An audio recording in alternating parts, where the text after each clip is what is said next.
across the UK. On DAB+, on your smart speaker, on your smart TV, and on your side. This is Talk.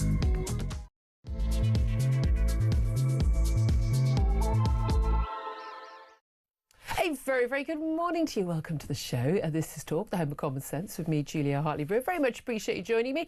You can listen, of course, on DAB+ radio, on your smart speaker, watch on YouTube or on your connected device. If you've always done one of them, you can always switch to another one. We're available in so many different formats, and it's always great to have your company and great to hear from you as well. There's a couple of things I want to ask you about today. I particularly want to hear from you. We got quite heated, did we not, about Ukraine yesterday, and we're certainly going to be talking more about that today as well. Donald Trump has suggested that the war in Ukraine could end within weeks during a meeting with the French President Emmanuel Macron, Le Bromance, as it's now, Le Bromance it's called. The US President also said that Zelensky would visit the White House this week or next to conclude a deal to share Ukraine's natural resources. Now, will that lead to then sort of a Europe-wide, including Britain, peacekeeping force in Ukraine? If there were peace, well, we'll find out perhaps a little bit more on Thursday when Keir Starmer is going to be meeting the President.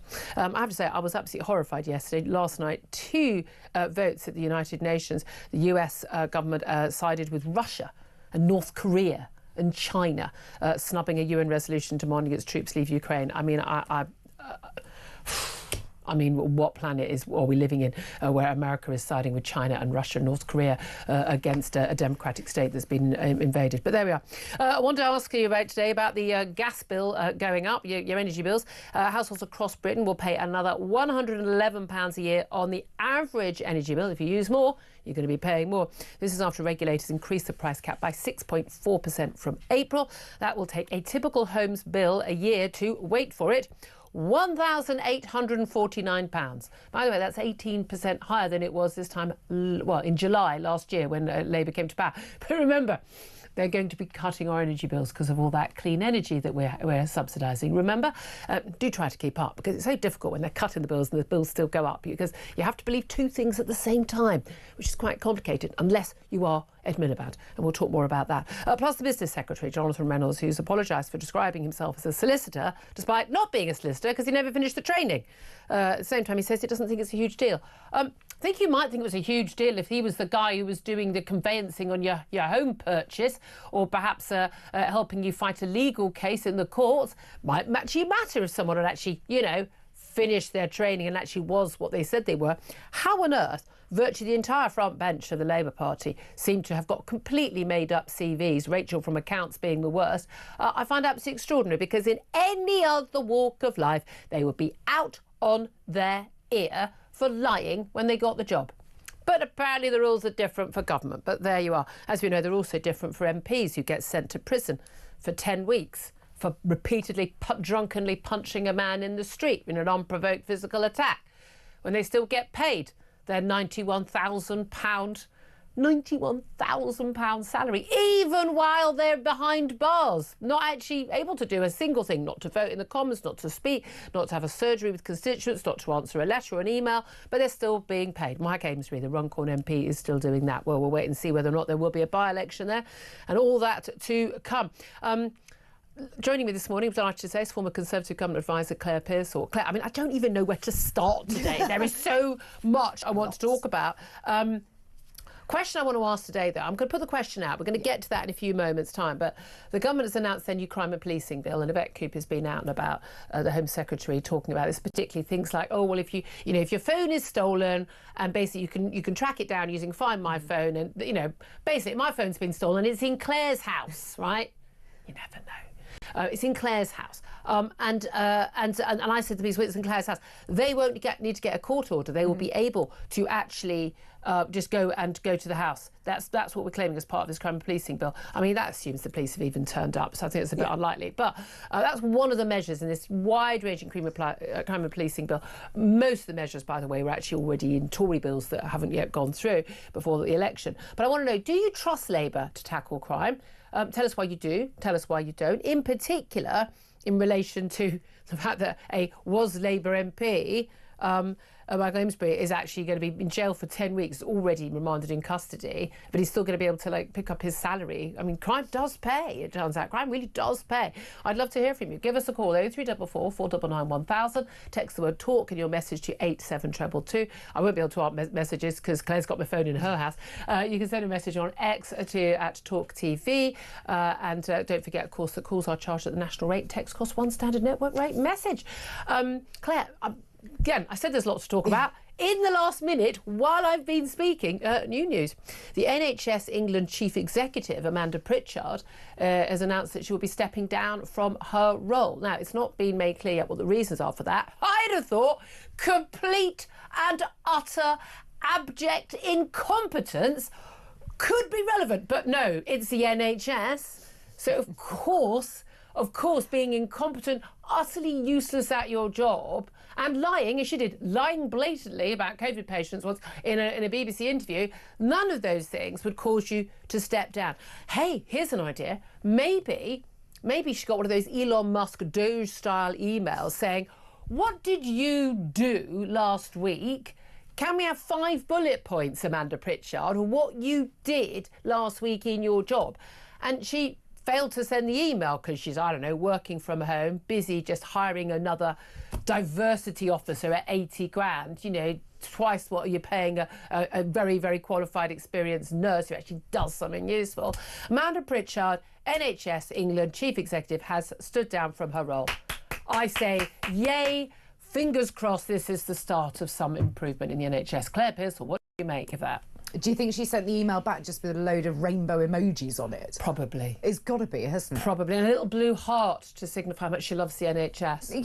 Yeah, you know, and stay home. Bye, Amanda. I mean, genuinely, when she was hired, she was like number 2 for years as well. She's a total and utter bureaucratic, you know, just you know, she's just someone who just carries on in the job for years and years and eventually gets promoted upwards, you know, promoted upwards for failure. Absolute waste of space. But who is going to take over? I mean, it's all very good to get rid of one that we don't particularly think is any good.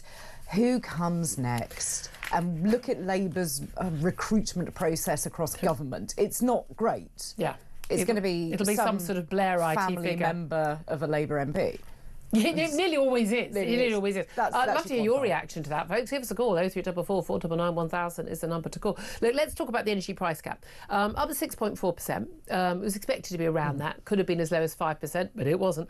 It's an extra £111 a year on the average household bill. More for some people, slightly less for others. But it does mean, actually, I mean, Reform UK, the ones who pointed out, actually, that means bills since July last year gone up 18%. Well, they promised when they got in, Labour, that they would bring bills down. I think there was £300 a year they were going to go down by, weren't they? Yeah, that was on all of the literature, the manifesto promise. Have you noticed that in your bills? I have not noticed that in mine. No, mine are enormous. Every time you look at it, and it's just, it's a huge bill. I feel the cold. I have my heating on a lot. So do I. But all of those people that have had their winter fuel allowance removed, and now the prices have gone up. But Ed Miliband promised that they would be all right and that governments will do their best for people. I mean, hello. Well, exactly. I mean, I have to say, I've been tweeting about this morning. I'm just incandescent. I'm listening to Mike in the morning. I've got a bit of Sky and BBC. Got the Radio 4. I'm one of those like. I'm like those, you know, those sort of Bond baddies who sit there with all the different. You know, I'm like that at home in the morning. What's going on? What are people saying? And the Ofgem, he's the director of markets or something. Sky. He was on the telly and on the radio. He was obviously their main guy. They're putting out today. His name's Tim Jarvis, and he was basically saying that the Ofgem support net zero, the government's net zero energy targets, he said, for 2030, to have clean energy by 2030. Right, okay, A, you're an independent regulator. It's not for you to support or not support any government policy. What is that about? B, it's not a policy for clean energy by 2030, it's clean electricity, which I think if you work for Ofgem, you should know the difference, given that electricity is only 20% of our energy needs in this country. But he absolutely said, that meeting those net zero targets would mean lower and more stable household energy bills in the future. Okay, well, given that 95% of homes in this country have gas central heating, and yay for that, people can actually be warm if you've not lost your winter fuel allowance if you're a pensioner. How on earth how on earth does us having more wind turbines and solar panels, how does that mean that international gas prices are going to go down? What? I mean, that's a nonsense thing to say. Was he questioned about this? Did anyone, say, well, hold on a minute, on what basis did that happen? No.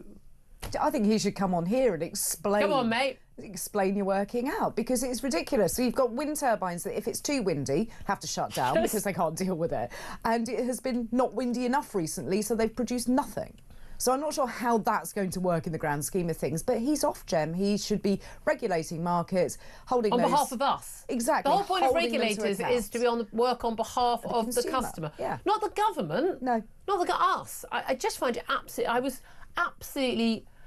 I mean, again, I'm yet again always horrified by how useless so many news hosts are. Mm-hmm. People who actually, I like in personal life, get on well with, but they genuinely, they just don't challenge any of these utterly bonkers things. And the reason they don't is because they don't understand it and they don't know this stuff. If I can understand this stuff, a bear of little brain. I'm sorry. If I've got no science background, I've got the same degree as the Energy Secretary. Okay, if I can understand this is basic mathematics and basic facts. If they don't understand that stuff, how the hell are you at a high level of Ofgem being paid by us, by the way, and you don't know anything, and you're clearly not independent? You're clearly not independent if you're backing the government policy. It's not your sodding business to back the government policy. No, it's not. And they also employ 1,100 people. Well, what are they all doing? 1,100 people. 1,100 They're all people, busy. They're all busy not understanding energy policy. Exactly. So that's 1,100 people that we're paying for to not understand, when you and I have just done a good job in the last 2 minutes. It's just basic facts. Well, the Energy Secretary, Ed Miliband, has this is brilliant. This is brilliant. He has blamed a surge in gas prices for Britain's rising energy bills. And why has there been a surge in gas prices, Ed Miliband? Do you know why? Oh, because it's explained later in the piece. It's because there's been increased demand for gas because we had a really cold winter and most homes in Europe are heated by gas. But therefore we've got depleted gas reserves and there's more demand. And the supply is going down because we don't have Russian gas and Britain's not producing as much gas. And then the price goes up because, you did a PPE degree, same as me, mate. So you understand basic economics, 101, demand and supply. So his solution to that is for us to produce less gas. Less gas! I mean, how terrifying is that? I mean, we're laughing about it, but terrifying. It's not funny. It really isn't. I'm not very good at maths. I haven't got a PPE degree, but even I can see that doesn't stack up. I mean, I'm sorry, a kid at really nursery basic. could understand that. It's unbelievable. By the way, Ed Miliband, have you fitted your heat pump yet to your lovely home in Primrose Hill? Have you? Have you? Because no, as the Ofgem boss, stop. I just find it extraordinary. These people are. I'm sorry. Again, I've always said they're either insane or they're liars. There's no other option. Oh, by the way, we've just had a statement from the NHS outgoing Chief Executive, Amanda Pritchard, about her resignation, apparently. Get your tissues, everyone. It had been a hugely difficult decision for me to stand down, she adds. She says, it's been an enormous privilege to lead the NHS in England through what has undoubtedly been the most difficult period in its history. Yeah, because the management of the NHS is so appallingly bad. We were the only healthcare system in the Western world that shut down to everyone but COVID patients, which is why we are seeing and have seen deaths spiralling for pretty much everything else. You were part of the management that shut down cancer treatment for people in their 30s and 40s, so that you could make sure that an 85-year-old with COVID didn't manage to live an extra 2 months. I mean, brilliant. Well done, Amanda. Seriously, love, it's not been a hugely difficult decision for me to celebrate, cry with joy that you are standing down, because I just don't think it can get any worse than you. I just don't think we can find anyone worse than Amanda Pritchard. I mean, Harold Shipman would do a better job of running the NHS than Amanda sodding Pritchard has done. That's what I'd say. Right, let's go on to the crime and policing bill. Announcement this morning from Cupid. Now, this is another one of those massive big bills that are being announced by the government to tackle crime, we're told. I'm asking this morning, do people actually trust the government to tackle crime? Because I'm not entirely sure they do. But basically going to get things like new powers, targeting antisocial behaviour. I mean, seriously, I think I wrote that as a political editor every week for 10 years. Are they going to be allowed to search homes for stolen mobile phones without a warrant? under this legislation. They said this is about its Safer Streets mission. They want to get it through into law by the end of the year. Restoring respect for law and order, says Yvette Cooper. Among the measures are things like antisocial behaviour orders, court-imposed restrictions, basically scrapping a 2014 law that classified shoplifting items worth under £200 as less serious than other retail theft. So they became less of a priority for police, which is why police just simply didn't bother turning up. And you basically got a slap on the hand, a fine that was worth less than the value of the stuff you'd stolen. So no one cared. A new police power to seize without warning off-road bikes or e-scooters if they're being used antisocially. Assaulting a shop worker offence having a higher penalty than assaulting anyone else. A new offence for spiking drinks, giving judge the power to issue a stalking prevention order against the suspect, even if they're not convicted of a crime. So there's some stuff in there that's perfectly valid. But whenever we have you worked in the Home Office, the Special Advisor. Yeah. Whenever we have any new bills about dealing with crime and things in our country, I would just think, why don't we just enforce the laws we've already got first? Yeah. Why don't we just do that first? Because, by the way, 1st of June, bag stolen, still no one charged. We've got him on video stealing my bag. He's identified. Yeah. He's still not been charged with any crime. Why don't we actually enforce the laws we've already got before we worry about any more laws? Yeah, and I worry that if you're giving police officers the ability to come to my house to look for your stolen phone, well, why should I let them in? Because there's no warrant. Fair point. And they can't arrest me if I'm busy, if I'm leaving from work, if I'm doing whatever I'm doing at 7 o'clock in the morning. I don't have to let them in. They can't. How long are they going to stand there outside my house? I've got a funny feeling that the criminals, might not be the easygoing souls who will say, yeah, sure, come in. Yeah. OK, so you're saying it's already utterly pointless? On this part, yeah, and I think it's a massive overreach, because if they have the ability to go into a property because they believe there might be a stolen phone... Yeah. They're going to turn over someone's house and then come across some tweets that they wrote or some Facebook posts, some hurting words. Yes. What else are they going to find? Doesn't pass the sniff test. It really doesn't. And she worked at the Home Office. Right, so not convinced. I'm not sure you trust them on this. I'd love to hear from you. Give us a call, 0344 499 1000. Particularly want to hear from you about, do you trust Labour to tackle crime? Tell us why you do. Tell us why you don't. Love to hear your reaction to Ofgem and that price cap going up yet again. But also, just finally, before we go to break, I want to ask you about a slightly big story in the news, and that is Ukraine. Donald Trump, in his romance meeting with Macron at the White House yesterday, he talked about how there could be peace in Ukraine within weeks. That Zelensky, the next week or two, will be travelling to the White House and we'll be talking about a mineral deal.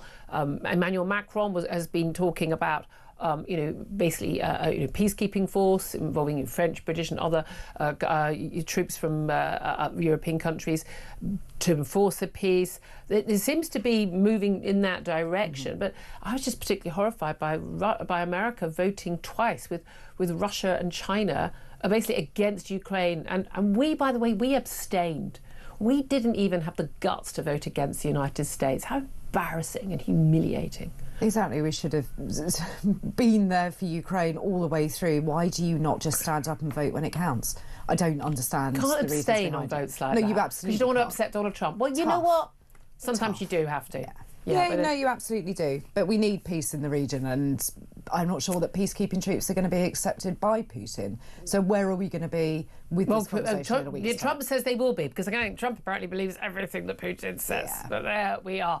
Anyway, love to hear your thoughts on that. Had a lot of debate on the phones on that yesterday. So all comers, love to take your calls at any of the topics we are talking about, but in particular on crime. But also, Mike Amesbury, the Labour MP, who's no longer a Labour MP, but is still being paid as an MP for Runcorn, who's about to spend 10 weeks in prison for an unprovoked drunken assault on a constituent. Well, that's one way of dealing with complaints, isn't it? Anyway, I'd love to hear your thoughts on all of that. Give us a call. 0344 499 1000 is the number to call. This is Talk. We are the Home of Common Sense.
it would be funny if it wasn't so serious. That's and true. I'm very conscious the conversation that you are having.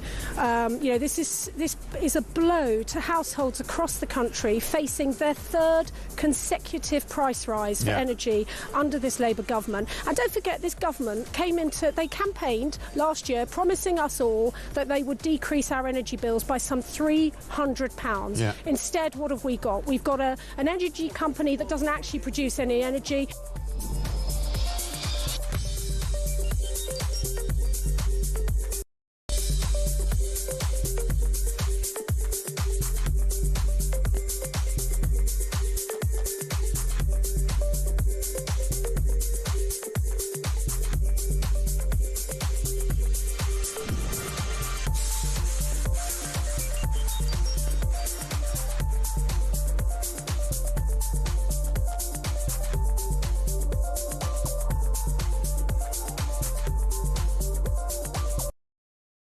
Across the UK, on DAB+, on YouTube, on your mobile, and on your side.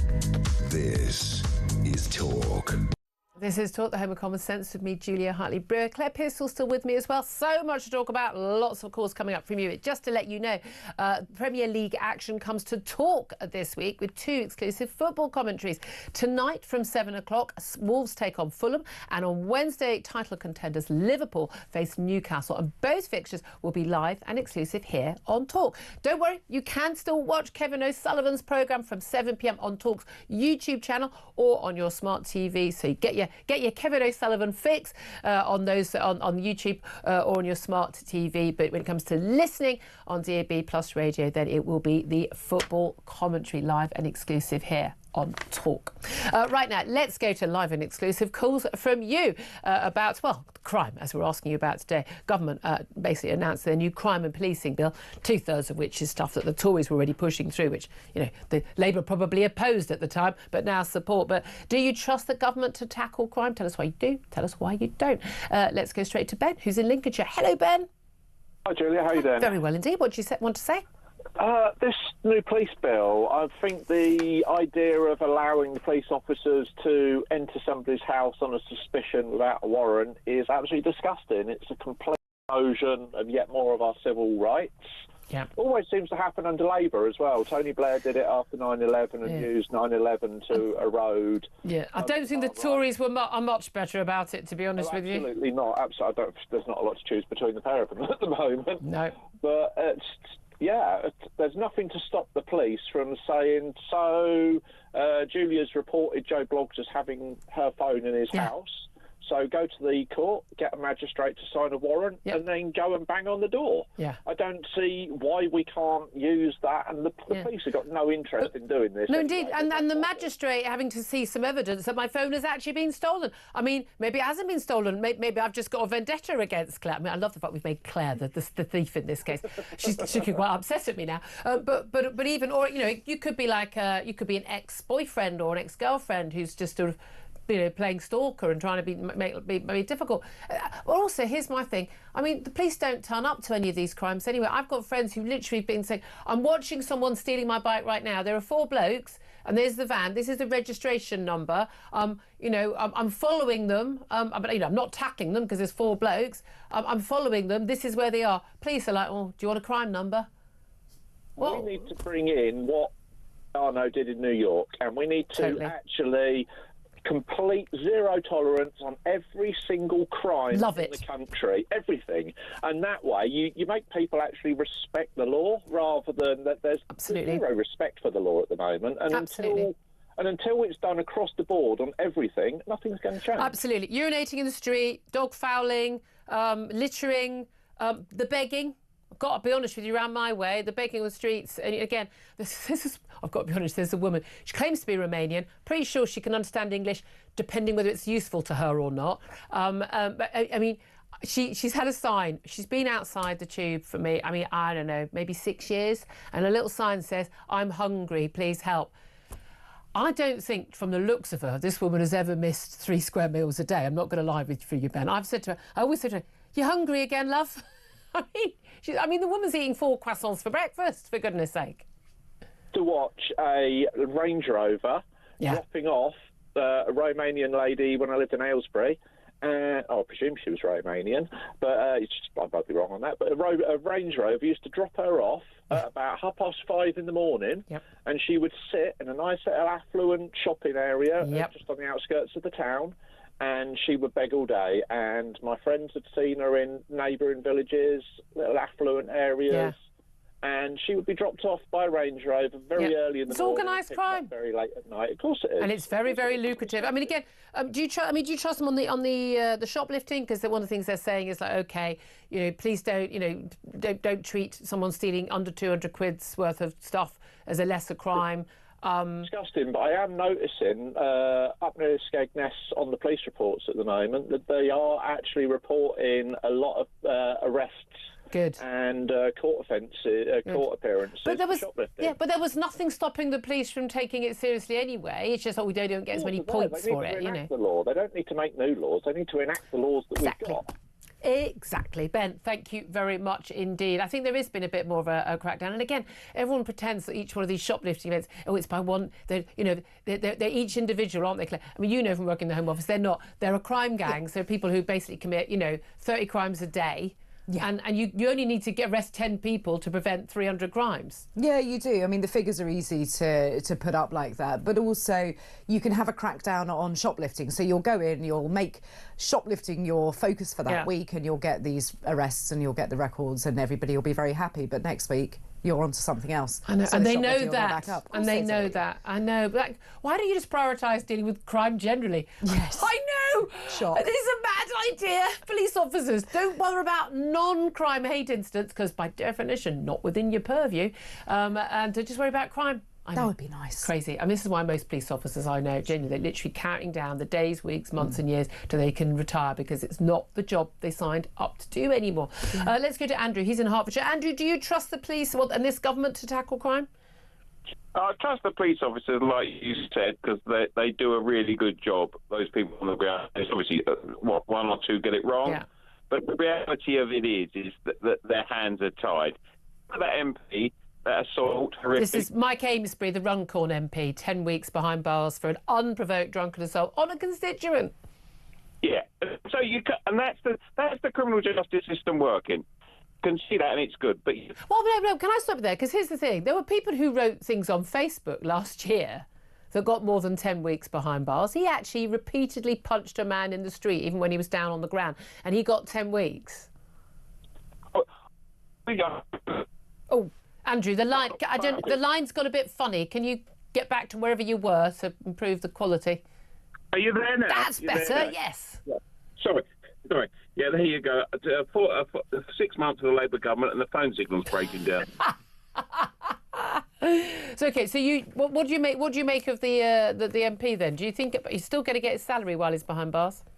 Yeah, that is what it is. I mean, it's just wretched and awful. If you look at the actual incident, Julia, the man's hands are by his side and he punches him. He should get 6 months to a year for that, because that's a really bad assault. Because the person, it's a full-on sucker punch. Yeah. But remember, the Labour Party prioritised class over nation. So they don't see your loss of your phone as anything, or my daughter's. They don't care. Yeah. But actually, the same principles should apply. They should invest heavily in the police. They won't do it.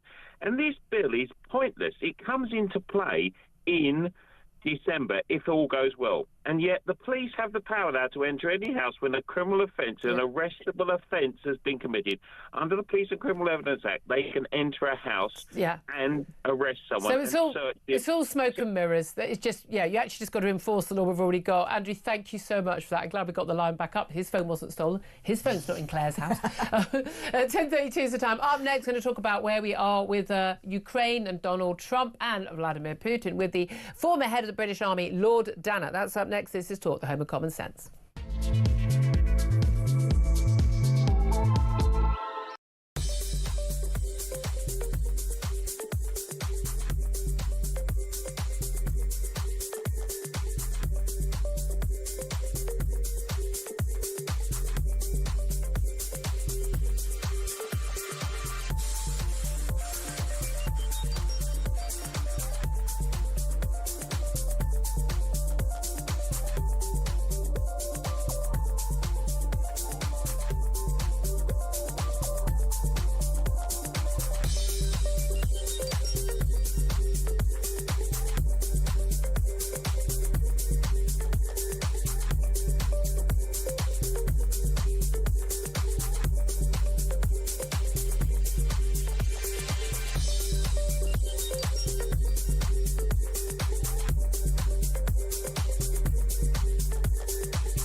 across the UK, on DAB+, on YouTube, on your mobile, and online. This is Talk. This is Talk, the Home of Common Sense with me, Julia Hartley-Brewer. 10:34 is the time. Let's go straight to our next guest and talk about, well, one of the biggest issues in the Western world right now, what to do about Vladimir Putin and Ukraine. Yesterday, we saw le bromance between Donald Trump and the French President Emmanuel Macron talking about what to do with Ukraine. On Thursday, Keir Starmer's going to be in the White House discussing that issue with the American president. And we're told by Donald Trump yesterday that actually Zelensky is going to fly to the White House and have a conversation about that mineral deal to bring peace, Donald Trump says, within weeks to Ukraine. Well, let's talk about all of that with Lord Dannatt. Richard Dannatt is the former head of the British Army and joins us now. Good morning to you, Lord Dannatt. Julia, good morning. Thanks so much for joining us. How confident are you that Donald Trump, in talks with Putin and Zelensky, separately it would appear so far, could bring about peace in Ukraine within weeks, as Donald Trump claims? And what would that peace look like? Well, you ask a very interesting question, a difficult question to answer, but I think on the evidence of what we have understood in recent weeks, discussions do seem to be going on now between Trump and his team and Putin and his team, and may well have been going on for some time behind closed doors as far as we know. Now, the important thing, really important thing, is that President Zelensky and the Ukrainian people are brought into these discussions. What would be an absolute disaster, very reminiscent of when Czechoslovakia was sold down the road in 1938, if a deal was done over the head of Ukraine, over the head of Zelensky. So it's encouraging when one hears that Trump is saying that President Zelensky might be invited to the White House in the next week or two. That's encouraging because it means that they are prepared to talk. Now, the extent to which a deal is on offer will really, I think, largely depend on Vladimir Putin. Zelensky is the victim in all this. Trump thinks he can pull some of the strings, but frankly, the person at the other end of the strings who actually can pull much harder is Vladimir Putin. Now, he's not clearly going to achieve, and he must recognize now that he's not going to achieve, at least in the short to medium term, his objective of taking over the whole of Ukraine. Yet his soldiers have fought their way over 3 very bloody years into about 20% of Ukraine, and that's frankly about as far as they're going to get. Yeah. European countries say, notwithstanding what the United States does, we're going to go on supporting Ukraine. Ukraine's own military capability has been increasing. They're generating many of their own weapons. So if there is going to be a deal, it'll be some kind of ceasefire for the time being. It won't be a peace settlement. That is just too difficult to envisage.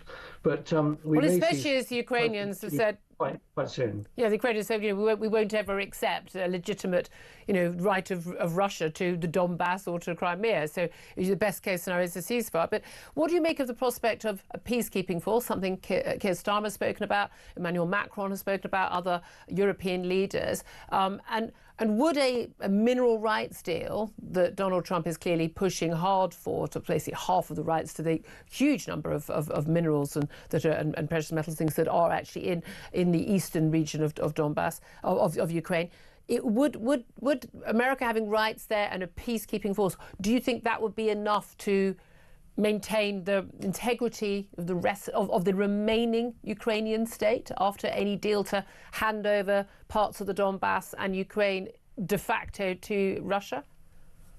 Well, let's just separate those two issues out for a moment. I think as far as the mineral deal is concerned, and personally I'm quite uncomfortable with it, because what it says to me is that this is Donald Trump being a businessman, being a deal maker, and frankly the generous gifts, as previously understood, made by the United States to Ukraine are no longer generous gifts. They're part of a transaction, and he wants something back. I find that sticks in the craw a little bit. We were all told to fight and not count the cost and do all those things. To my mind, we, the Europeans, they, the Americans, have been supporting Ukraine because it was the right thing to do, not because there was something back for us. And it was in our national interests. Well, of course it is. Yeah. But where it does relate to the issue of a possible peacekeeping force is that if that mineral deal means that it keeps the United States engaged, then the United States can provide what Emmanuel Macron and Keir Starmer have been asking for and are asking for, that if a peacekeeping force was to go on the ground, the Americans would provide a backstop, would provide the ultimate security for those European peacekeepers. Now, the whole question of a peacekeeping force, what is it for, what would it do, how large would it look? That's a very interesting question.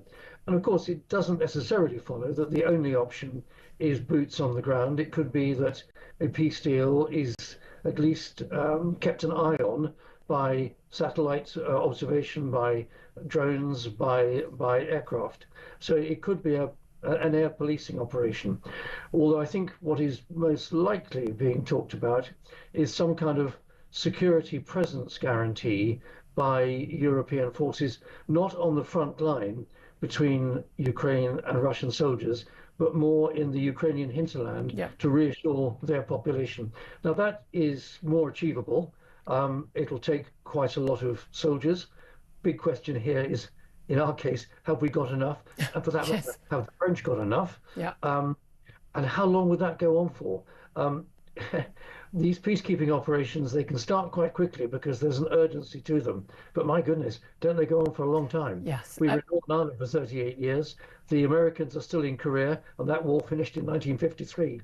So we rush into these things. We don't rush out of them. No, indeed. And given the very tiny state of our armed forces at the current time and low defence spending as a percentage of GDP, do we even have those forces? What do you make of Donald Trump's trust in Putin? He keeps talking about how this is a man he can trust. He uses the word quite incorrectly, a blatant lie about Zelensky as a dictator when he categorically refused in the White House yesterday to use that word about Vladimir Putin, when that is an accurate description of his position. We've had the probably likely to be next German Chancellor, Franz Merz, talking about how NATO could be basically over.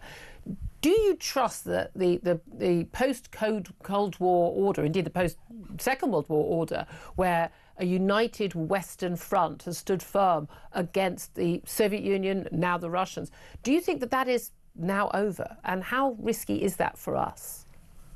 Well, Julia, you've actually asked about 5 questions there, and they're all very important issues. I mean, I think as far as the security of Europe that's been in place since the end of the Second World War and has continued since the end of the Cold War has relied very significantly on the Americans. It's relied on NATO, the North Atlantic Treaty Organization, and almost by definition, or certainly by definition, the United States is a key part of that. Now, I think we recognize that the US feels other pressures, particularly tensions with China over Taiwan, its responsibility towards the Middle East and its situation in Israel, Gaza, Hezbollah, and so on. So we are going to see the United States doing less in Europe. The important thing is that we keep the United States hardwired into NATO, even though accepting they want to dial down in their contributions to the security of Europe, which actually means that we then, as Europeans, have got to dial up. And that translates immediately into being willing to spend more on our defence. Now, the Americans are spending 3.4% of their GDP on defence. We're agonising about going from 2.3 to 2.5. Frankly, that's not serious. We've got to go. Most analysts would agree, and people like me have been going on for quite a long time, that we ought to be spending a more realistic amount on our defence, probably up to 3%, maybe even up to that American figure of 3.4%. And I think that's really important to do. It's important to do it in its own right. It's important to show the Americans that we are taking our own security quite seriously. And this is the big trick that Keir Starmer has got to somehow pull off when he goes to the White House on Thursday, to show that we are serious about European security. We are willing, he apparently is willing, to put peacekeepers on the ground, but there has got to remain this American backstop to NATO overall, and certainly within this potential peacekeeping operation in Ukraine. Indeed. And again, I always think when we talk about percentage of GDP and the like, what really matters is what we actually need, what military hardware, the number of of men and women on the front line we actually need, and let's get to that point and work backwards as opposed to arbitrary numbers and percentages which may be completely irrelevant to, well, what Kemi Badenoch, the Tory leader, actually just been making a speech while you were speaking, saying the world has changed and the UK isn't ready, and I don't think we are.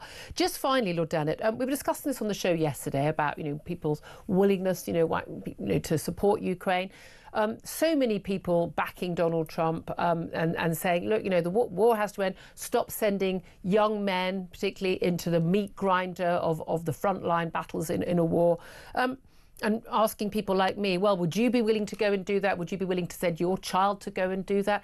You've been on the front line. You're not an armchair general. You're a real one. What do you make of that argument where people say, well, if you're not willing to go and die yourself, you shouldn't be sending other young men to die? What would you say to that? Well, I think from the Ukrainians' point of view, fighting in the way that they have fought was a totally non-discretionary thing. When the Russians attacked them in February 2022, and remarkably, the Ukrainians said, no, frankly, we're not going to have that. And they were determined to fight for their own country. Now, that has gone on for 3 years, 3 very bloody years, and one totally understands why there's a growing desire for the killing to stop, and it should stop. I think the other thing, just going back to our earlier conversation, is Trump mustn't place Putin in too strong a position. The Russian economy is struggling. The Russian military have taken pretty much 1 million killed and wounded. Yeah. That is going to hurt. That is going to have an effect.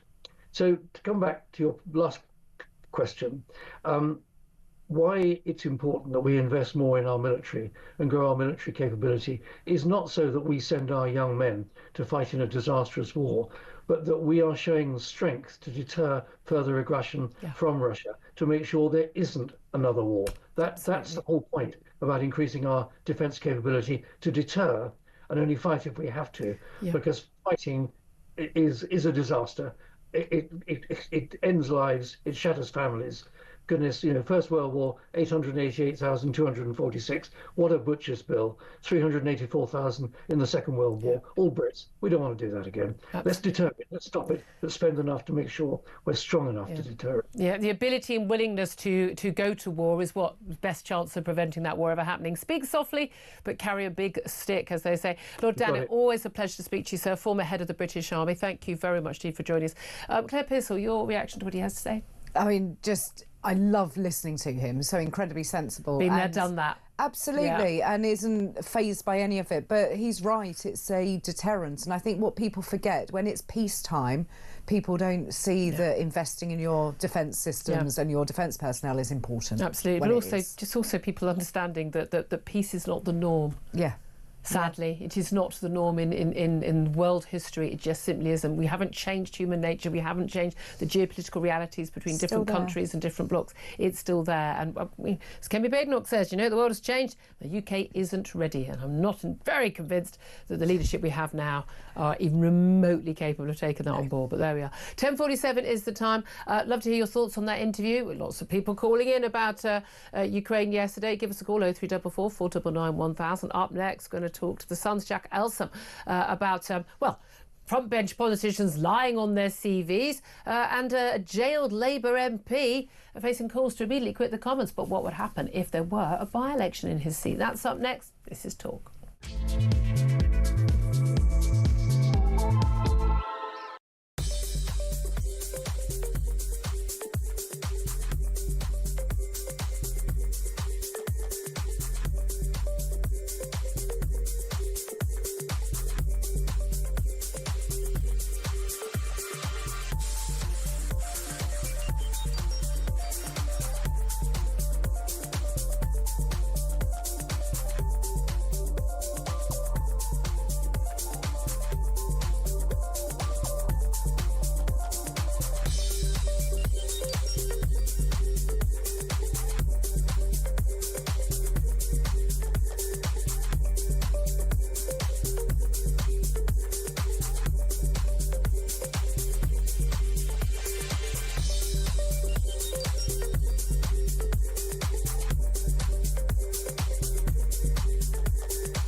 You'll be pleased to know that while he's in jail, he'll receive his full MP's salary. If you are a legislator and you become a law breaker, there should be a mechanism to get rid of that individual. The fact that he's going to be earning, and let's just be clear on what his salary is, £90,000 a year. So over the next 3 months, so what's that? That is about £24,000 of taxpayers' money. Mike Amesbury will earn sitting in his prison cell. Yeah. And not working for his constituents, because how can he? Yeah.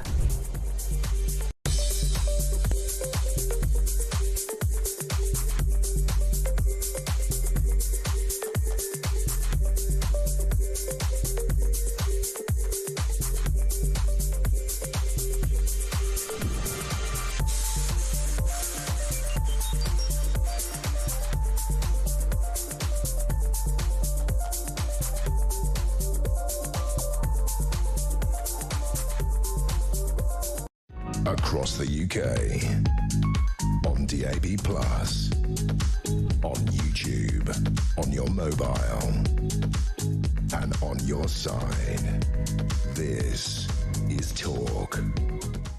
This is Talk, the Home of Common Sense, with me, Julia Hartley-Brewer. Coming up to 10:51, let's talk about what's going on in the state of Westminster right now with Jack Elsom. He's Chief Political Correspondent at The Sun. Very good morning to you, Jack.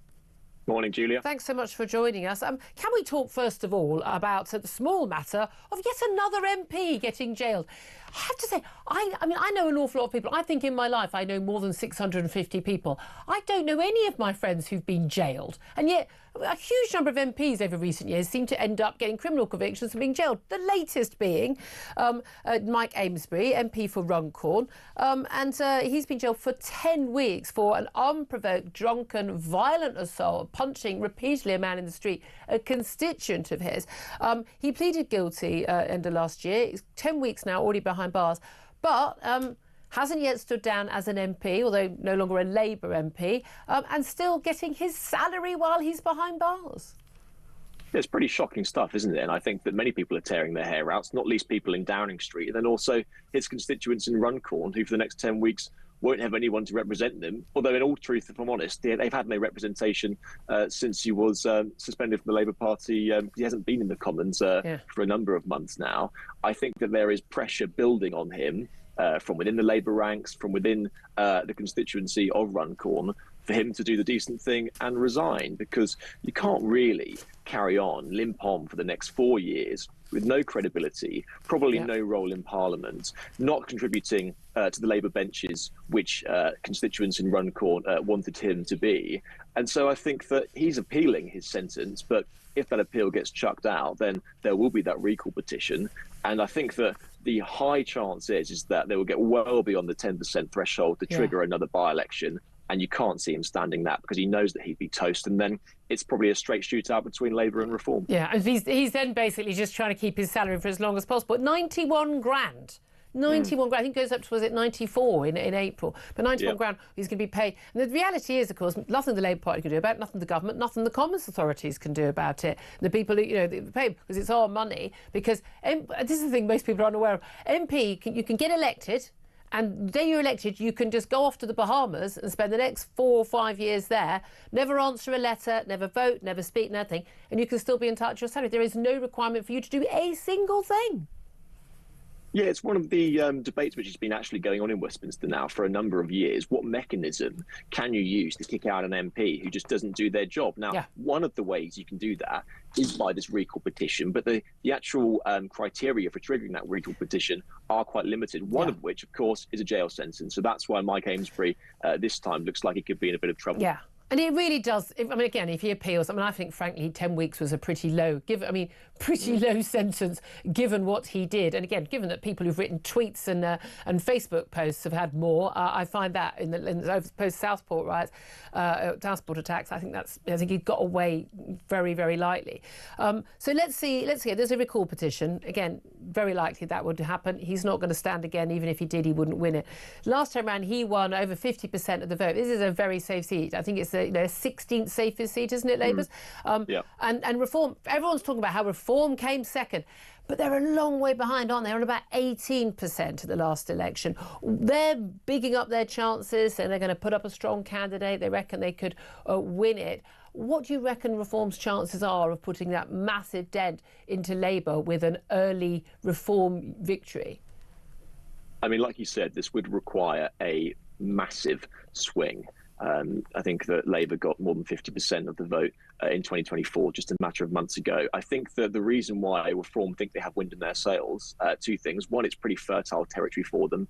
You know, it's sort of old working class area in the Red Wall, the type of voters who they've been targeting in recent months. And then also by-elections have a funny way of giving the government a kicking and also giving smaller parties outside the two main parties a real chance, because they're seen as protest votes. The Lib Dems used to capitalise on this a lot, and now Reform, they think, can do the same thing. And so while it does look on the surface a massive swing, by-elections also have pretty low turnouts. And so if Reform managed to mobilise their troops on the ground, they could do quite well. But I think that's a big if at the moment, because while they're polling incredibly well in the national opinion polls, the real problem for Reform now is trying to get that grassroots campaign going and really managing to orchestrate a sort of ground campaign, which they've been lacking. They've been very good at the air war, social media, TV, filling headlines, but it's getting that presence on the ground, which I think is their next big issue. And to be fair to them, they have been professionalising a lot. They've been vetting candidates. They've been investing money into local branches, but this would be a big test for them. Yeah, still waiting for that Elon Musk money to turn up. Are they not? But I know, I mean, they've been campaigning on the ground at Runcorn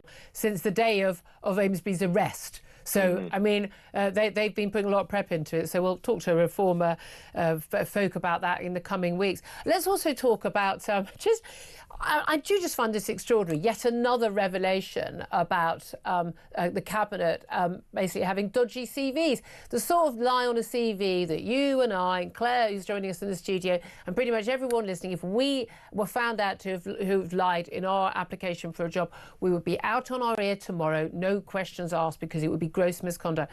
This time, it's not Rachel Reeves and didn't she work as an economist at HBOS? How long was she actually worked as an economist at the Bank of England? Half the time, she says. Again, an extraordinary revelation. Angela Rayner, the Deputy Prime Minister, was she a home help or was she a trade union activist? Did she do it for 10 years or 5 years? Again, this bizarre thing that people don't seem to know what they were doing for years on end. Jonathan Reynolds, this all emerged last week, the business secretary. Again, the business secretary. He's apologised now for describing himself as a solicitor repeatedly in LinkedIn, in numerous interviews, allowing people to repeatedly refer to him as a solicitor.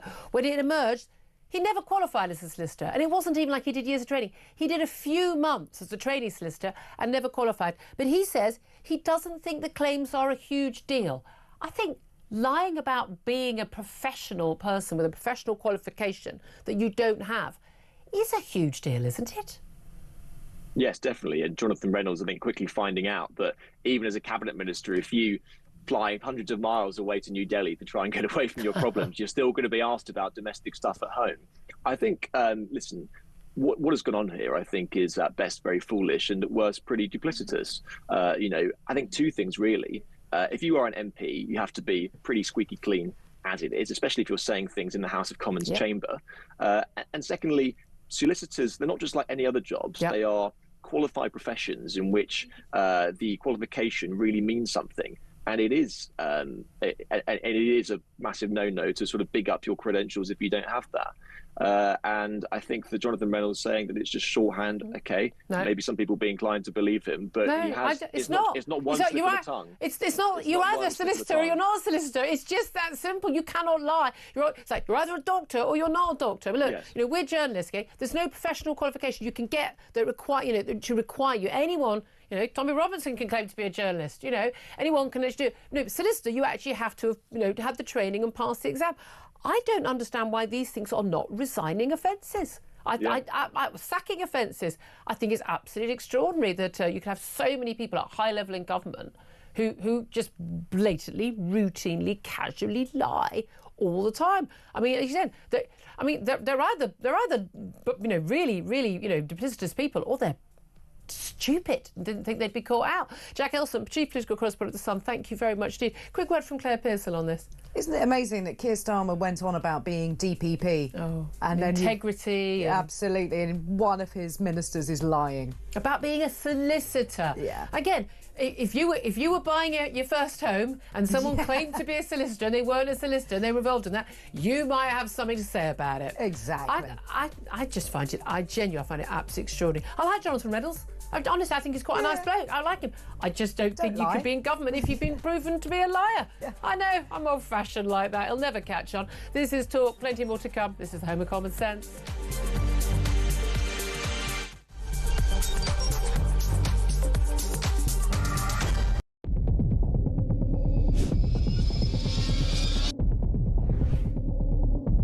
I spoke with His Majesty the King to request the dissolution of Parliament, and we will have a general election on the 4th of July.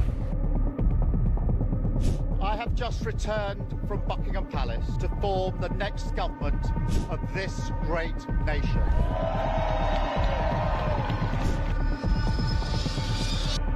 Take a look at what happened.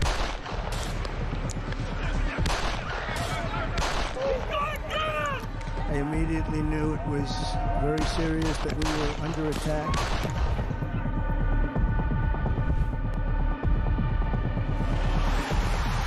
The time has come, and this surely is England's time. Williams, who scores, and Spain lead. The shot from distance is in.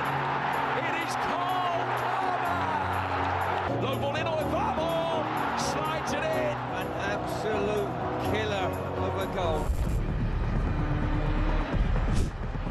I agree with the protest, but I don't think the violence was anywhere near necessary. No, I mean, I don't think anyone, Nigel, would ever think that the violence was the answer at all.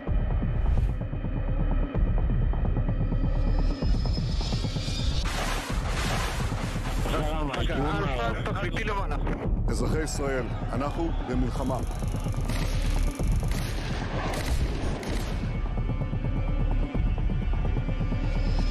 I probably took a bullet to the head of the things that they say about me. If Donald Trump were president, Putin would be sitting in Kyiv right now. In Springfield, they're eating the dogs. The people that came in, they're eating the cats.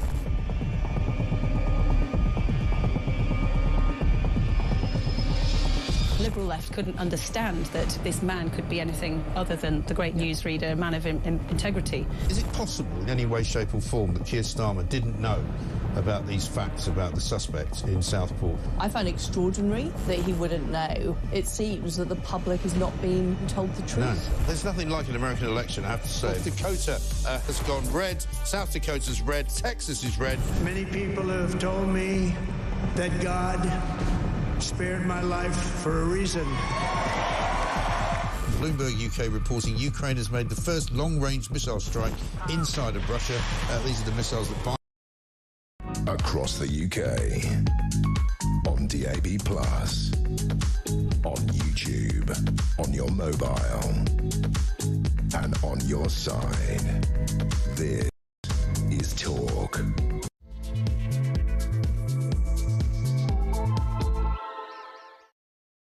Very, very good morning. Welcome back to you. This is Talk, the home of common sense. I'm Julia Hartley-Brewer, whether you're listening on DAB+ radio, on your smart speaker, watching on YouTube or your connected device. Thank you so much for joining us. Loads more to come until 1 o'clock. Coming up in this hour in particular, going to talk more about Ukraine. Donald Trump suggesting the war in Ukraine could end within weeks. This is after his Liberal-mance meeting with Macron yesterday. Got a meeting with Keir Starmer in the White House on Thursday. He says Zelensky is going to visit to conclude this deal on Ukraine's natural resources in the coming weeks, and he says we could have peace in Ukraine within weeks. But what do you reckon the chances of that are? Also going to talk more about the bills going up in our households. I mean, we've got council tax going up, we've got everything else going up, but households across Britain will also pay another £111 a year on the average energy bill after the regulators increased the price cap by 6.4% from April, taking a typical homes bill to, take a deep breath everybody, £1,849 a year. OK, it's still not as high as it was back in 2022 after the invasion of Ukraine, but it's 18% higher than it was last July when Labour came into power. And didn't they promise to get our bills down? I mean, was that, by 2050? Or was it within the year? I don't know. Also going to talk more about that. It's extraordinarily outrageous documentary on Gaza. Now it's emerged that the BBC spent £400,000 of your and my money, licence payers' money, making that controversial documentary, which featured, without anyone mentioning it, the son of a Hamas official. The cameraman on the documentary, we also now know, celebrated the October 7th massacre in a post on X. Of course he did. Also, how the hell did that documentary, which was so poor, how on earth did it cost 400 grand? And why are we paying terrorists? Why are we paying terrorists with BBC licence fee money? Also, we're going to be talking about the latest crime and policing bill, but also police revealing that a teenager who pleaded guilty to murdering his mother and 2 siblings at their family home this week had also planned to carry out a mass school massacre as well. We'll talk about that later in the show. Claire Pearsall, still with me. She's a former Conservative government advisor. I do want to talk first of all about Amanda Pritchard. Just as we we're talking in the last hour, Amanda Pritchard, the NHS chief executive, stood down from her job. She said that it had been a hugely difficult decision for her. I mean, yeah, not a difficult decision for us because we're absolutely thrilled that she's gone, because she's an absolute paper-pushing, time-serving, nothing bureaucrat who's just like a nodding head, and who, given her role, she took on the role in 2021. She was the Chief Operating Officer of NHS England in 2020 before that. But given her role during COVID and the like, I mean, basically, as I said earlier, Howard Shipman killed fewer people than she did in her job. I'm not joking. I genuinely mean that. The NHS closing down to anyone who didn't have anything other than COVID during lockdown period I think it was a crime. I think it was a crime. It didn't happen in other countries. All we had to do because of COVID. No other countries did it. They have not seen the same massive increase in cancer deaths and heart disease and diabetic deaths as a result. I genuinely, this woman just deserves no respect whatsoever. I'm glad she's gone. She'll have a massive payoff, of course she will. She'll be on a fortune as it is. Wes Streeting, the Health Secretary, has said she could be enormously proud of her tenure.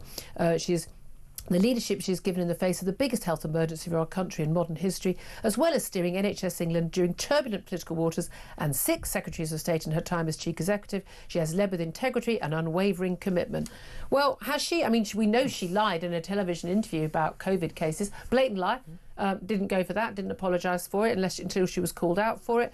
But also, I mean, she's a woman who's been there in power in the NHS, while we've had a massive increase in NHS funding and no increase in productivity. The productivity of the NHS has gone down in that time. Fewer operations, fewer things being done with more money and more staff. That doesn't strike me as someone who's been a good leader, who should be proud of her tenure. No, she's been heavily criticised in the past couple of months by 2 select committees in the House of Commons. Now, these are cross-party, so this isn't a party issue, but the Health Select Committee and the Public Accounts Committee have both said that they were not convinced she was the right person for that job. Yeah. That tells you something. That's code for you're bleeding useless, love. Exactly. She had a meeting yesterday with the Health Secretary, Wes Streeting, and today she has issued that statement. And she's decided to go. Yeah. I mean, you were pushed, love. I mean, all credit to Wes Streeting. You got rid of her. Well done. Well done. Because these people, you just have to look at her. Just look at her smiling face. I'm telling you, these are the people who run pretty much everything in our country. Unaccountable, unelected, highly paid nothings who achieve nothing. Maybe Wes Streeting basically said to her, Elon Musk style, Doge style, Department of Government Efficiency, what did you get done last week, Amanda Pritchard? Other than failing to save lives, bring down waiting lists, improve productivity, hire more staff, to carry out operations and care for patients, as opposed to wear little rainbow flags and lanyards and talk about net zero and diversity at work, which is what the NHS is constantly hiring people on, 60, 70, 80 grand to do those jobs, but apparently can't find a nurse to do the job. Maybe she designed some new lanyards for people. She probably genuinely. She'd be more used doing that. Maybe she embroiders them herself. Do you think? Bye, Amanda. Thanks for coming. It's been really great. Bye. Why don't you go off to a consultancy job where you're paid 250 grand a year and be useless doing that? By the way, we'll be paying her salary doing that as well. I guarantee you, in the next year, she'll be being paid a massive 6-figure salary for doing absolutely beep all again. but at least you won't be running the NHS. So all credit to Wes Streeting on that. Do you feel it's personal? It is so personal. I loathe these people. I just don't think you should do a job like that unless you're going to try and do it well, to the best of your ability.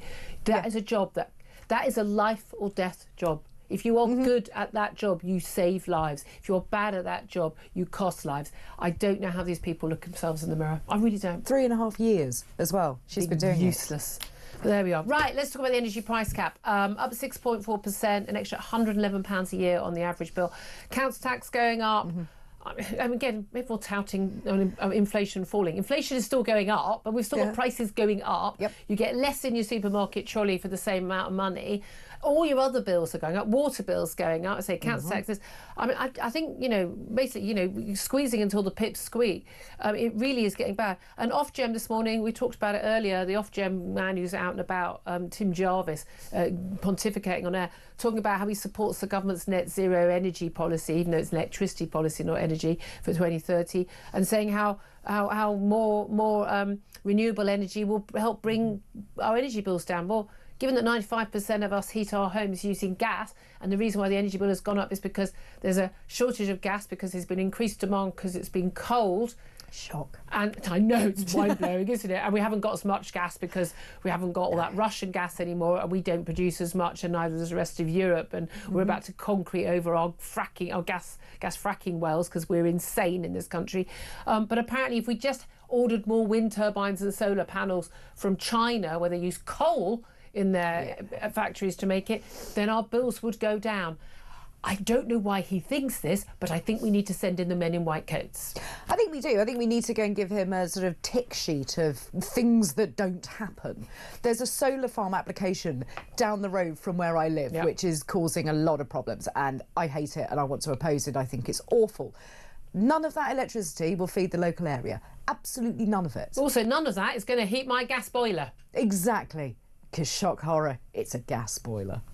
Again, all these people. Do you have your heat pump? Do you have a heat pump? Have you got solar panels on your roof? Of course I haven't. I mean, we're not technically allowed even a sky dish on our roof because we're in a conservation area. Yeah. Oh, yeah, let's put a load of solar panels on. I'm sure that'll go down really well. And again, I live in a flat. Lots of people like me live in flats. I don't own the roof. I can't just put I literally don't have a roof. Where am I putting my solar panels? I'm just going to wander around with them on my arms and just hope I pick up a bit of sunshine. Yeah, put it on a car. It's not being that windy. No wind. Not getting any. The Energy Secretary, please. The Energy Secretary himself, the man who apparently does understand this stuff. I mean, genuinely terrifying. Ed Miliband, this you've got to laugh. He says he blamed a surge in gas prices for Britain's rising energy bills. He said it was a result of a global spike in gas prices. Yeah, I know. Yeah. We're reliant on them. But he's always said we don't want to be reliant on Putin or dictators. Most of our gas, where we get it from? We get it from Europe, or America, where they frack, where we don't. I feel like I'm going to explode. Well, that'll produce some heat, some energy. I mean, genuinely, it's like they can't add up. You're sitting there going, 2. Keep up with me, Ed. 2 plus 2. Come on, throw an answer at us, Ed. What does it equal? 409. That's how much your energy prices will probably go up next year. It is genuinely scary. I don't see how long Ed Miliband can stay in that job. At some point, Keir Starmer, who's not a stupid man, but then neither is Ed Miliband on the technicality. No. How can that come? But then don't blame Ed Miliband for this policy, because Keir Starmer has fully signed up to it and he put him in the job. Maybe he needs Ed Miliband to be there to take the heat off every other department that's doing such a bad thing and just point the direction of Ed Miliband. Same as I did with Boris Johnson. His advisors told him this, all that. And, no. The person don't take the job. You're the person in charge. Your name's above the door. Something goes wrong on this show, it's my fault. My name's, your name is on the tin. Effectively, you got to own it, haven't you? I'd love to hear your thoughts on this, because the energy price cap. I mean, can you afford another £111 on your bill, plus your water bill going up even more as well, and your council tax? My God, if you're in Birmingham and a few other areas, you're seeing council tax go by hundreds and hundreds. Give us a call, 0344 499 1000. You can text the word talk and your message to 87222. You can also send us a message on X at Talk TV. Calls are charged at the national rate. Text costs £1, standard network rate message. We're also talking about police today, and I'm asking you as well, are the government, as the government announces their new crime and policing bill, do you trust Labour to tackle crime? And tell us why as well. This, of course, Claire, I mean, you were in the Home Office. The Yvette Cooper, the Home Secretary, has announced this crime and policing bill. It's got, I mean, it's a massive, big super bill. It contains about 2/3 of the measures were originally in a Tory bill, didn't get through in time.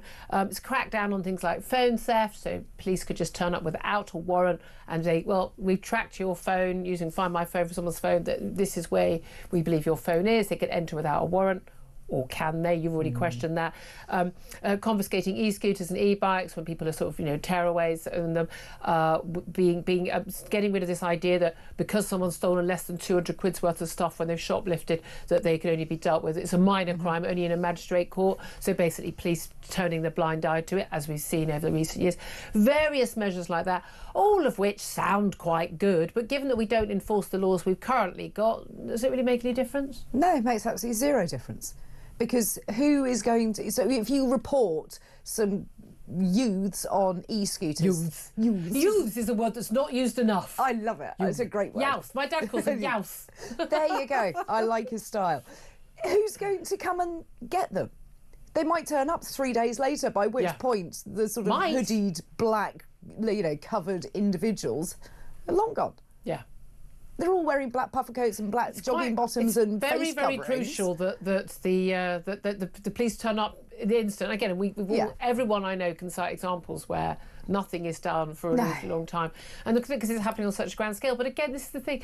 But it's only a few people carrying out these crimes. When they did that experiment, the bike being and deliberately, they knew it'd be stolen because they all are, basically outside Scotland Yard in London, and then they call the police and want to see what actually happens. But again, when they actually did, the guy who actually stole it got him on camera. When this guy was actually prosecuted, what a surprise! Part of a gang of people, and what a surprise they got a few people, and pretty much bike thefts in the area disappeared for a while.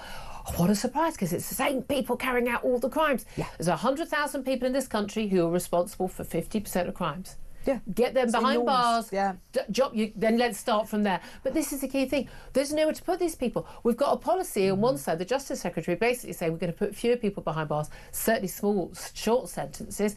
I mean, again, if the problem is short sentences, give them long sentences, is my answer. I genuinely, I've said this to Tony Blair, I said this to David Cameron, I've said this to every Prime Minister I've ever interviewed, who say, we can't put more people behind bars, we don't have prison space. Build more prisons. They've said, it costs money. Put my taxes up. I think if you said to people, would you like to see more people go behind bars and lower crime, feel safer on the streets and know that people are dealt with and that punishment will come after a crime, would you pay slightly more tax? I know that 90% of people in this country would say yes. Yeah, the problem is that nobody wants that prison then built anywhere near them. Well, tough. Tough. Let's build it, put them in. If they're behind bars and very big fences, then there is that, isn't there? Let's also go back to Donald Trump touting peace in Ukraine within weeks after his during his meeting with Emmanuel Macron yesterday. I thought Emmanuel Macron was quite brave, actually. I mean, you shouldn't be brave, but when Donald Trump keeps saying, America spent all this money in Ukraine, we spent twice as much, and actually the money that Europe has given is basically, it's all loans, you're getting the money back. Again, just simply not true. It's among the many things that Donald Trump says that just aren't true. But we've seen, Macron actually correcting him. Keir Starmer's going on Thursday. We're told by Trump that he could bring peace within weeks. Said that Zelensky's going to come. They're going to have this talk about these mineral rights. Keir Starmer's going to make a statement in the Commons today around 12:30 on defence and security ahead of his meeting with Trump on Thursday. What do you make of where we're going with this? I think there will be some arrangement with the US taking the rare earth minerals out of Ukraine, and that will help security in the region to an extent, because I think you're going to see if US interests are there, then safety is going to be a massive concern. But I still don't entirely trust Putin and his lackeys to uphold their side of any bargain. I really don't. But Donald Trump says he trusts Putin, and he refuses to use the words dictator about him, even though he referred to Zelensky, who's a democratically elected prime president, as dictator. Yeah, and do we believe Donald Trump? Because he seems to change his mind on the Tuesday as to what he's going to say on the Thursday, and by the Friday, then you're on a different subject. I think an awful lot of Western leaders are just desperately trying to sort of just persuade him and cajole him into their right way of thinking. I mean, we know what Putin's going to do. We know he's going to rebuild and he's going to keep going for more territory because it's what he does. Yeah. And it's literally what he said he'll do. I don't know why people, all these people who were surprised. I had a report yesterday when they were doing the 3rd anniversary of the Ukraine invasion, and it surprised everyone. I mean, I remember saying to my team, he's going to invade tomorrow. Can make sure we've got lots of Ukraine. It was very obvious he was going to invade. You know when he said he didn't believe it was a nation state and it should be Russian. When he put 120,000 troops in tanks on the border, I think there were clues. It wasn't decoration, was it? I think there were clues. Anyway, 11:19 is the time. Love to hear from you. 0344 499 1000 on all the topics we are talking about, in particular on crime, but also the energy price cap and Amanda Pritchard. Should we just have a little sing-song about how happy we are about Amanda Pritchard leaving the NHS chief executive job? Thank God for that. Also up next, we're going to talk about the latest revelations about that absolutely outrageous Gaza documentary. It cost 400 grand of your and my money for them to basically pay Hamas for a propaganda video. Brilliant. It's what you expect from the BBC now, though, don't you? Anyway, that's up next. This is Talk, the home of common sense.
You'll be pleased to know that while he's in jail, he'll receive his full MP's salary. If you are a legislator and you become a law breaker, there should be a mechanism to get rid of that individual. The fact that he's going to be earning, and let's just be clear on what his salary is, £90,000 a year. So over the next 3 months, so what's that?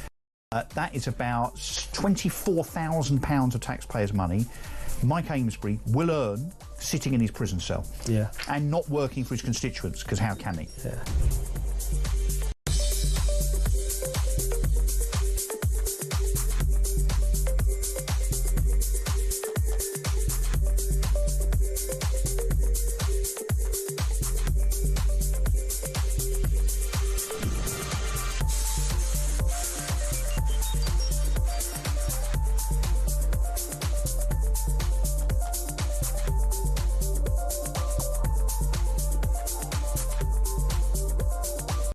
Across the UK, on DAB+, on YouTube, on your mobile, and on your side. This is Talk. Very good morning. Welcome back to the show. 11:23 is the time. Time now to find out how you could be in with a chance of winning £25,000.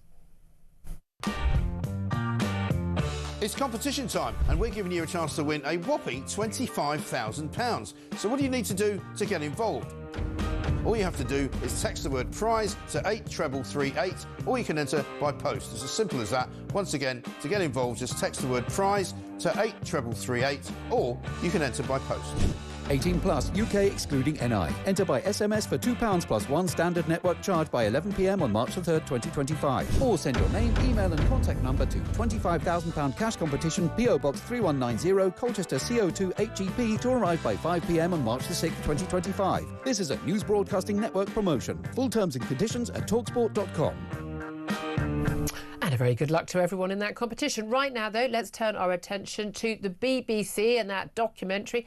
Pretty controversial documentary, which purported to be about life for various children in Gaza in the recent months, which turned out to basically feature a child of a Hamas official, a leading Hamas minister, and also to have some, should we say, basic continuity problems that suggested actually the whole thing was really a lie. Now it turns out it cost £400,000 of your and my licence fees cash, and that the cameraman involved had actually posted celebratory messages on social media about October the 7th. Why on earth is the BBC spending your and my money on Hamas propaganda? Well, let's talk about this with writer and broadcaster Jonathan Sacerdoti. Very good morning to you, Jonathan.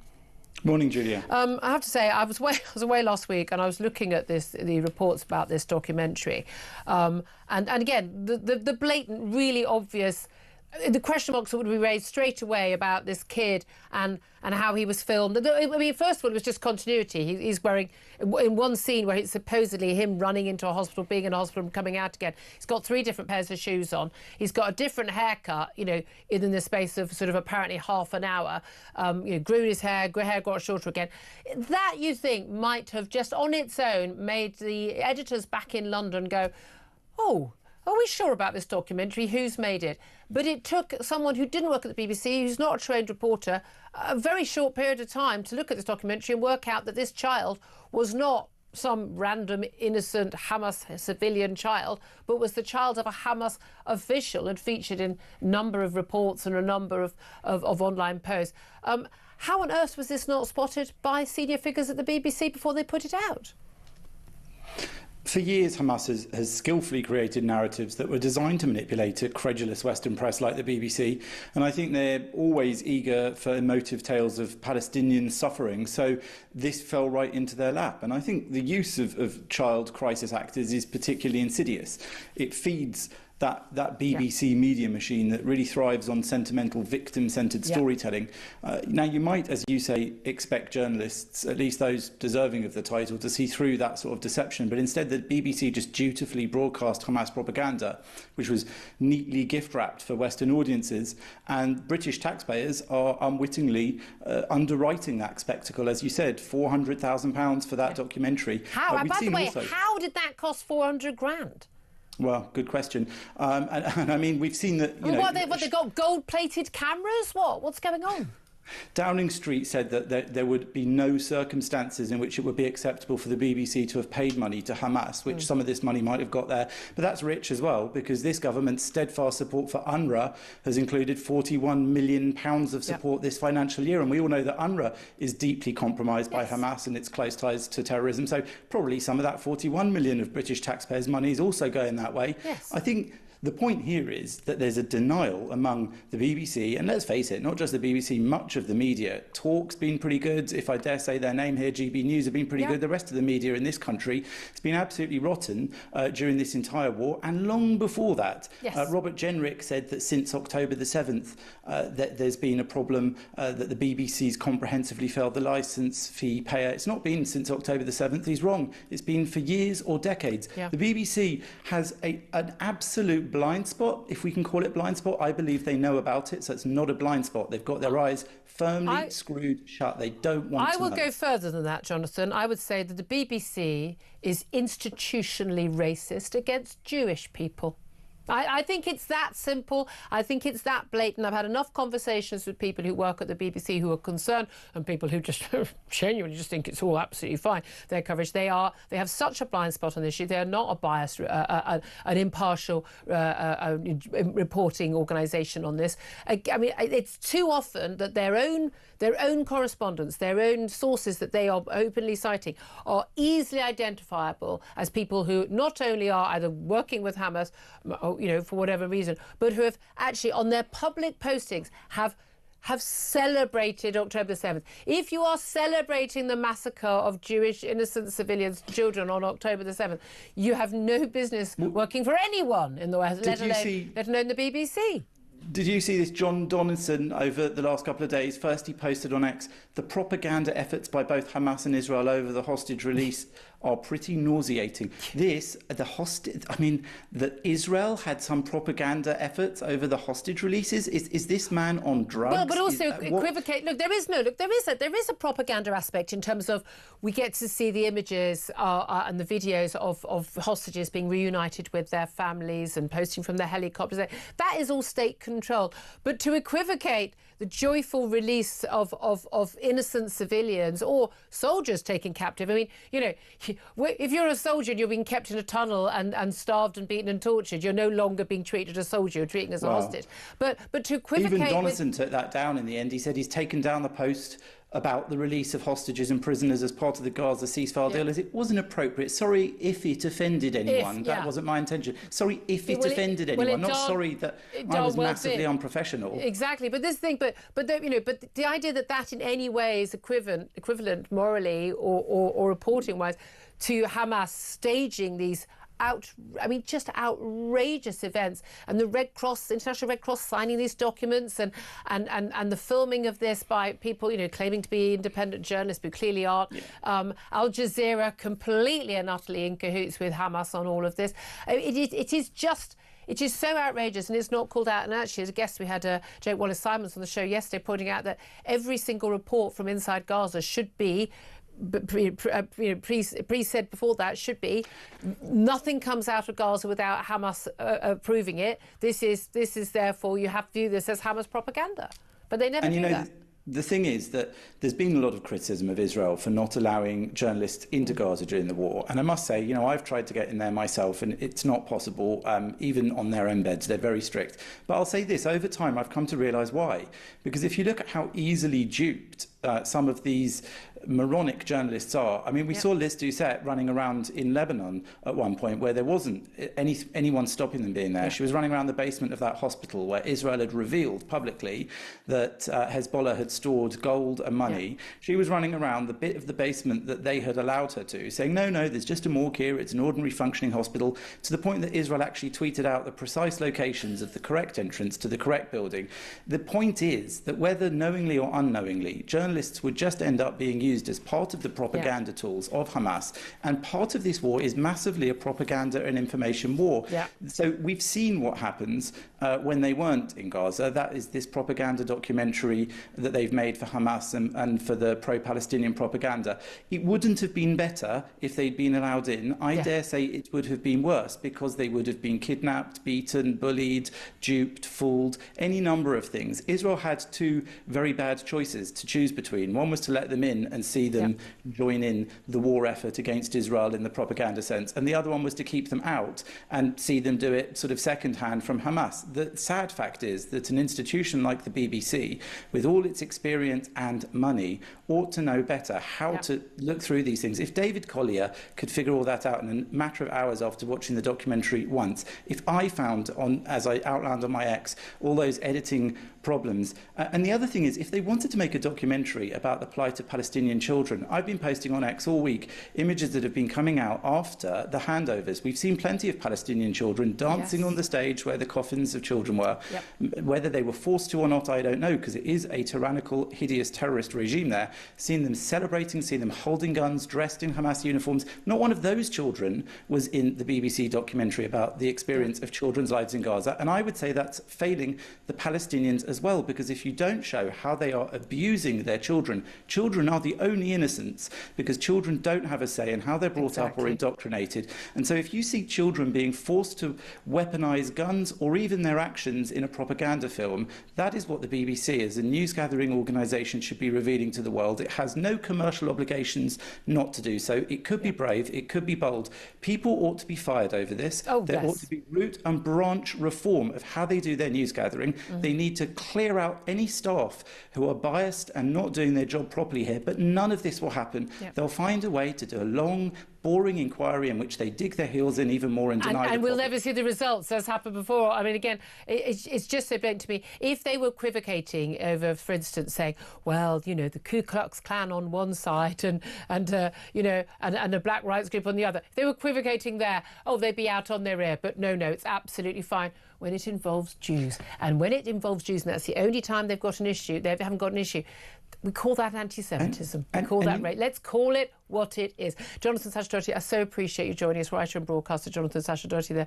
Claire Pissell, I mean, I've never been a defund the BBC person. I'm always like, I just want them to go down to back to basics and be unbiased in their reporting and don't need them doing all these other channels. Can we just do your basic job and do it really well? And I would like our main national broadcaster to be respected throughout the world. I am genuinely disgusted and appalled by pretty much everything that they report on this topic. It's awful. It is so biased. It's been pointed out more than once. And still it comes. And this documentary and they don't care. No, they don't care, and they double down on it. Yeah. This could have been really important if they said, this is the documentary you made, here is the background to it, and actually called out the behaviour of the terrorist They kept it up even when it was pointed out to them. Exactly. They kept the documentary. Again, they have no shame. They really don't. Love to hear your thoughts on all that. Give us a call, 0344 499 1000. Up next, going to be talking to former Met DCI Mike Neville about the latest crime stories, this new crime bill. Is it going to make a difference? And do you trust the government to tackle the crime on our streets? This is Talk, Home of Common Sense.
Across the UK, on DAB+, on YouTube, on your mobile, and on your side. This is Talk. This is Talk, the Home of Common Sense. So do get your calls in on 0344 499 1000, whether you trust the government to tackle crime or not, because today we've seen the announcement of the crime and policing bill. It's got a huge number of measures, 2/3 of which were already in Tory bills, but basically they want to crack down on various aspects of antisocial crime. They're going to basically make it possible for police to basically enter a home. If someone has tracked down their stolen phone to your home using Find My Phone or the like, they will be able to enter that home without a court warrant. They'll be able to convict the scooters and the bikes from the yowls causing mayhem on our streets. I'm all in favour. Confiscate all of them now, today. I don't, for any reason at all, take them all away. And various other measures on antisocial behaviour. Oh, yes, and apparently stealing under £200 worth of stuff when you're shoplifting isn't going to be considered a minor crime anymore, because it's not if you are the shop owner. Well, let's talk about all of this with Mike Neville. He's a former Metropolitan Police Detective Chief Inspector. Very good morning to you, Mike. Good morning, Julie. Thank you so much for joining us. And what do you make of this new crime and policing bill? It's huge. They want to get it through into the statute books by the end of the year. Will it make a blind bit of difference to anything? No. There we are. Move on. So I'll give you an example. So, like, drink spiking is in there. That's been a crime since 1861. entering a premises where there's you believe somebody's there with a stolen item. Yeah. You can do that under Section 17 of the Police and Criminal Evidence Act from 1984. So lots of these things, it's just window dressing. What we don't need more laws. Yeah. What we need is the police to do something about the laws that exist. Ta-da! So there's already plenty of laws to say if you steal from a shop, if you beat up the shopkeeper, you can be arrested and prosecuted. Yeah. However, we need the police to arrest the people who do it and take them to court. So all these things, what politicians like to do is some kind of window dressing. And you see with knife crime, what the police should be doing with knife crime, of course, is more stop and search. That's how you catch people with a knife before they kill people. But of course, it's unpalatable to the liberal left because, unfortunately, in London and many inner cities, many of the people who are stopped and searched are young black men, and that's not good. So that's because many of the people carrying knives are young black men. And many of the people who are killed by those who carry knives are the same young black men who suffer out because of this. But rather than do something and say to the police, look, we're going to defend you, we'll protect you, we really want you to make communities safer by making more arrests. And when all these accusations of racism come out, we'll be able to produce statistics which justify what you're doing. Yeah. Instead of doing that and supporting the police and encouraging the police to do things, what we get is a load more laws. Yeah. And there's a load more laws, there's the same police. The police are still focused on visiting an old lady in Manchester and telling her that she shouldn't be telling a councillor who's resigned on Facebook. Yeah. That's the problem, not we don't need any more laws. There is how we're actually already using our resources, but also the thing I'm often told is, well, crime isn't actually going up. I mean, it's weird because everyone I know certainly. Are we all just under the illusion that we've had our phones or our bags stolen? No. Reported crime is not going up. Reported crime, because of course, if you're poor and you're uninsured and somebody burgles your house, you used to report it because the police might catch the burglar and bring back your television set. Now, of course, all you get is a crime number which you can claim insurance for. If you haven't got insurance, you don't report it. And the sad thing is that too many people just think crime is a way of life. I had somebody tried to steal my mobile as I was walking near Charing Cross. Why report it? What are they going to do about it? Yeah. And so this is what we need. We need action, not more laws. But also, as Claire and I were discussing a bit earlier, you know as well as I do, probably much better than I do given your background, that actually is very few people are committing a huge amount of the crime. And so they'll say, well, there's loads of crime. We can't go to every burglary. We can't go to every phone theft. Yeah, if you go to one of them and you get that person, you're going to prevent the next 40. You actually not only prevent crime, but you actually cut the whole level of crime generally. And so it makes it more manageable because there are, there are organised criminals who, by the way, most of them already got a criminal record. They're in the system. They're not hard to track down. The guy who stole, the suspect, got him on camera, the suspect who stole my handbag, back last June, I'm going to go on about this and Met police until there's a prosecution. 1st of June, still not being charged. I provided all the evidence within 2 days. Video of the guy doing it, for God's sake. But when they actually went to his home, it wasn't at his home. Do you know what they later found out? He was in prison for another crime. That's why he wasn't at home. No, not that they only found that out a month later because they didn't have any joined up systems that would tell him that this guy was behind bars already for another crime. I mean, it's not like these people are like completely innocent wandering along the street one day and thinking, I know what I'll do. I'll steal someone's handbag. But as you say, there's these hyper-prolific criminals who, 10% are committing 90% of the crime. And, for example, shop theft. We keep being told this is a problem. Yeah. Nearly every shop has got CCTV cameras, records the theft. Yeah. So, but the police don't have a system. They don't, they video in the camera with a body-worn video. Just absolutely amateurish. Then when they get the image with fingerprints and DNA, there is a national database. So it doesn't matter if you commit a crime 25 years ago or you're 250 miles away. But they've got no system around images. So if you travel around stealing and you get captured on all these CCTV cameras, which have cost us billions of pounds. Little is done about it. The police are way behind on technology. They were described as a Betamax police force dealing with blockchain criminals, and that is a real problem. That's a very, very good description. Let me also ask you about another specific case, and this is a teenage lad. He's 19 years old now. He's Nicholas Prosper, and this case was in court yesterday. He pleaded guilty to murdering his mother and his brother and his sister in a shotgun rampage in September last year. At their family home, but now police have said that now he has pleaded guilty. He'd previously denied it at the hearing at Luton Court yesterday. But he apparently, there was evidence that he was planning to carry out a school shooting as well, a massacre at a school in Luton. But thank goodness he was caught by officers before he could carry out his plans. He had a 12-ball Nico shotgun without a certificate the day before he struck. Well done to Bedfordshire Police. You know, the police come in for criticism for not dealing with some crimes, but here they've done really. How many lives did those officers save? So, whichever officers it was in Bedfordshire, congratulations to them for making that school safe.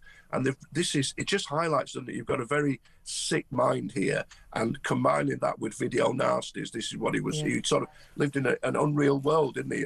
He thought the video game was real. It's an absolute terrible case. But apparently he was watching sort of real life videos of these horrific sites where you can watch people being killed or taking their own lives.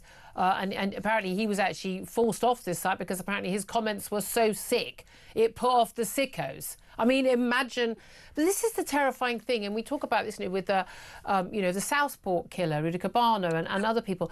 That these people walk among us. They go to school with our children. They they're in shops and on the bus next to us.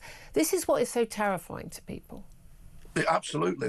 The worst sort of people are like the Yorkshire Ripper, who's like good by day and mad by night. You know, you can't spot that person. If somebody's outrageously behaving, they stand out, don't they? When they're like a standard individual. But the worrying thing for parents now, they've seen knife crime in Wales. We've seen the stabbing in Sheffield.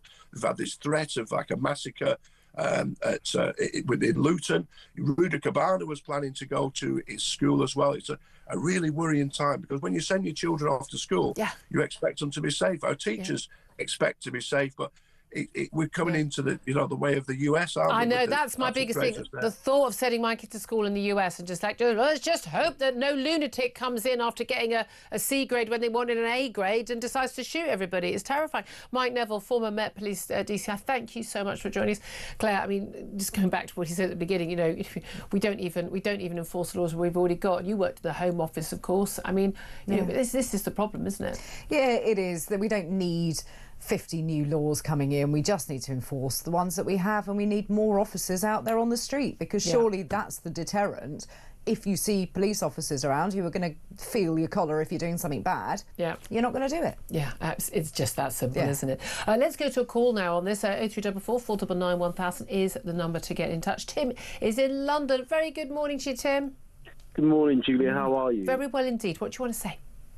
So it's really in relation to the crime bill. I think that I agree with the general sentiments that you and your guest today have expressed, which is that I think we already have so many laws on the books that aren't being enforced, and so I don't think that adding another layer of legislation is really going to tackle the problem. And I think that the sort of this new crime bill is indicative of a problem that actually impacts on governments of any persuasion. Obviously, when governments come into power, they want to be seen as doing something, making a difference.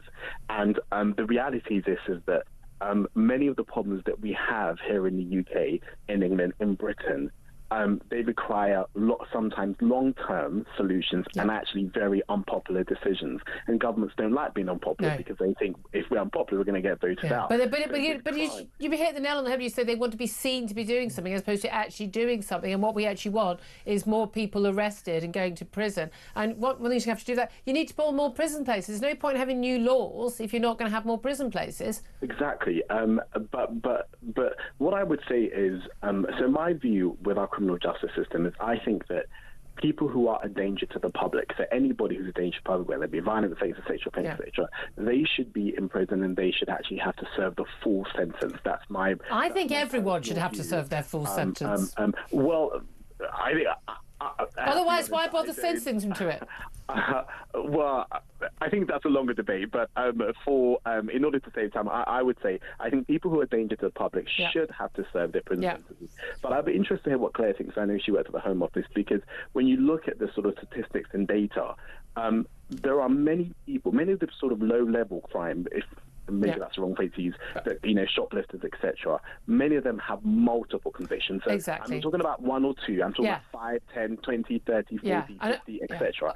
And the reality is that many of these people either have some sort of mental health issue or drug addiction. Now, I'm not trying to use that as a get-out clause. No, and most of them don't actually. It's just organised crime. Tim, I'm going to have to be. I don't mean to be rude. I'm so sorry. Please call in again. I've got to go. They're shouting at me. I've got to go to a break because we've got to fit another guest in. So I do apologise. But again, my thing is fundamentally, it's like no, they're doing it because the crime pays. They don't get caught. They don't care. And at what point do you say that's enough? You've committed enough crime.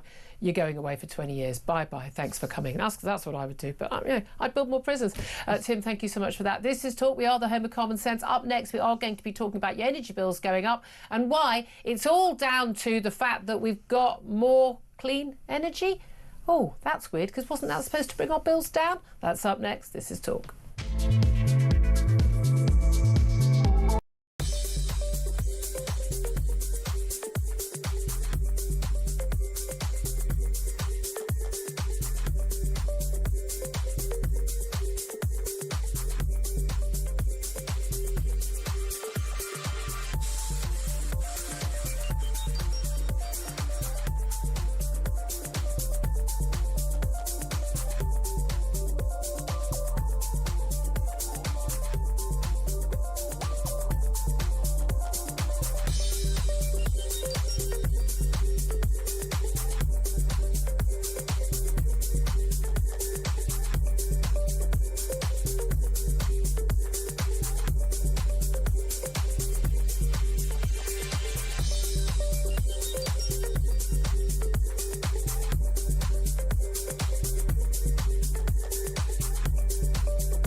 You'll be pleased to know that while he's in jail, he'll receive his full MP's salary. If you are a legislator and you become a law breaker, there should be a mechanism to get rid of that individual. The fact that he's going to be earning, and let's just be clear on what his salary is, £90,000 a year. So over the next 3 months, so what's that? That is about £24,000 of taxpayers' money.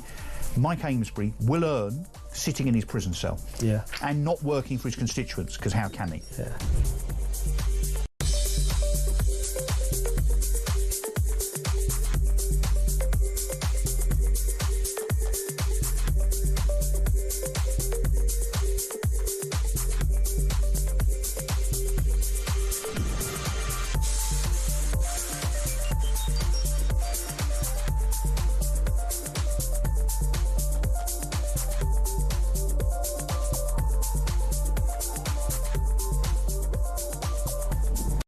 Across the UK, on DAB+, on YouTube, on your mobile, and on your side. This is Talk. This is indeed Talk, the home of common sense, with me, Julia Hartley-Brewer. Just to let you know that Premier League action comes to Talk this week. 2 exclusive football commentaries are on tonight from 7 p.m. Wolves take on Fulham, and on Wednesday, title contenders Liverpool face Newcastle, and both fixtures will be live and exclusive here on Talk. You can, though, of course, as you will, I'm sure, want to watch Kevin O'Sullivan's programme from 7 o'clock on Talk's YouTube channel or on your smart TV. So if you normally listen on DAB+ or on your smart speaker, you can watch Kevin O'Sullivan on YouTube or your connected device to make sure you don't miss a minute of his brilliant show.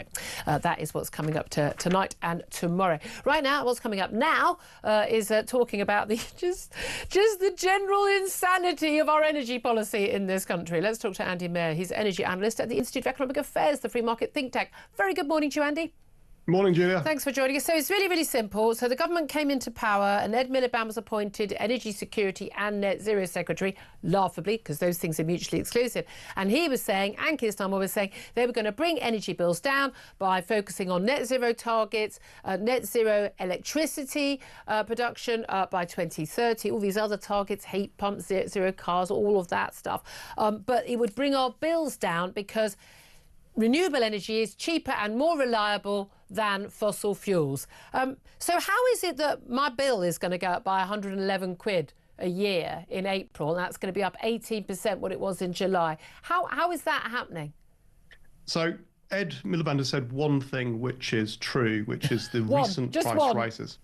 Well, we'll get there. The recent price rises are driven by regional gas prices, which have doubled in the course of a year. So the price of gas goes up. That means heating costs go up. It means industrial processes go up. And it means the cost of generating power from gas power, which backs up a lot of renewables, has also gone up. Yeah.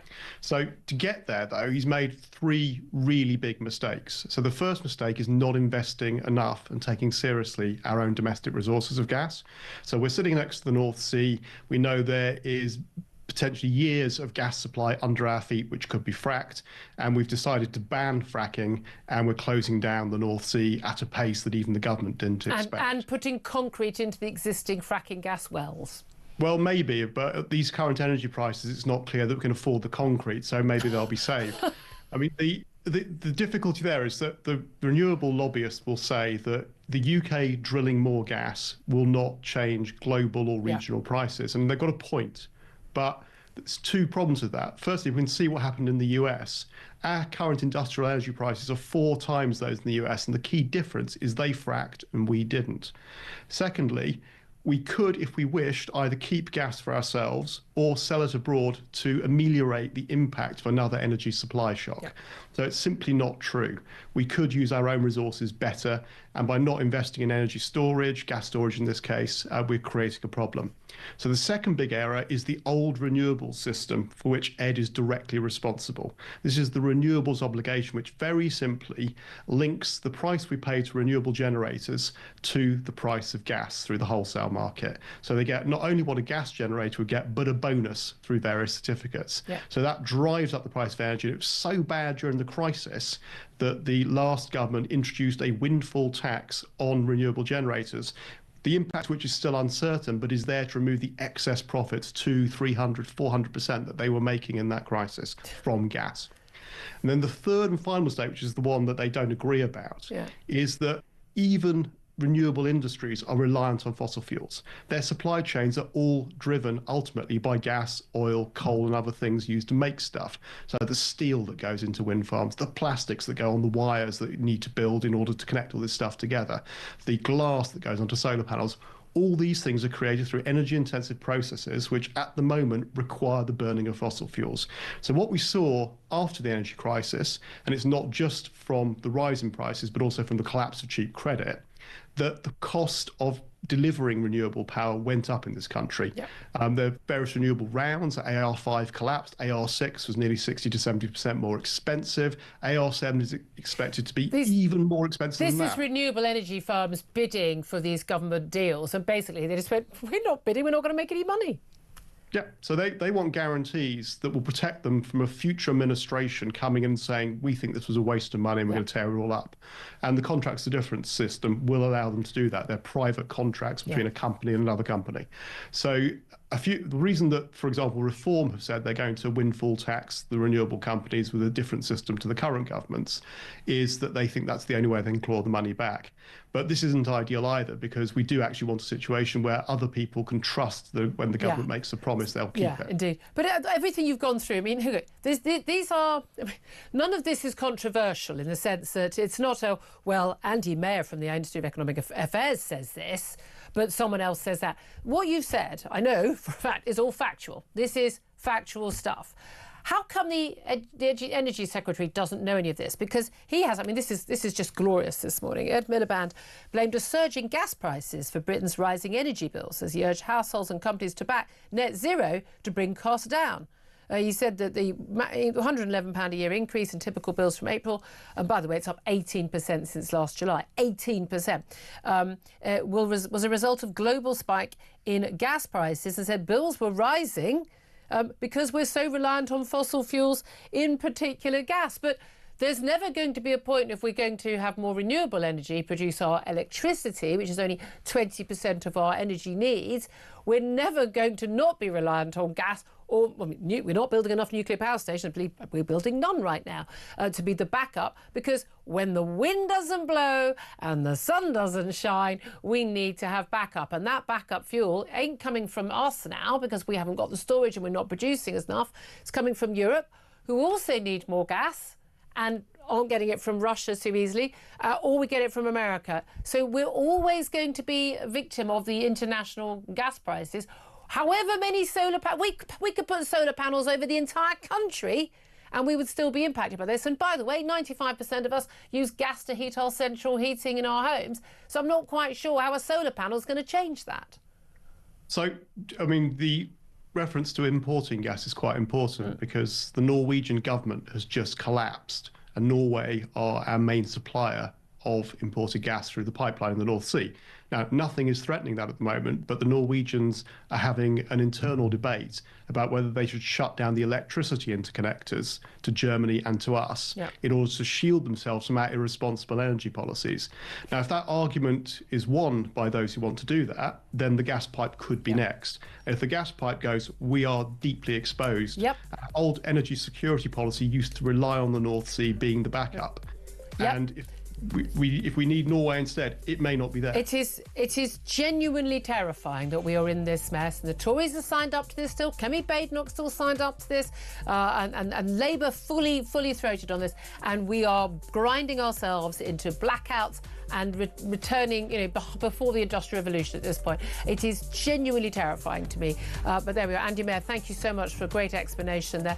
This is Talk. We are the home of common sense. Up next, we're going to be talking more about Trump and Ukraine.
Across the UK, DAB+, on YouTube, on your mobile, and on your side. This is Talk.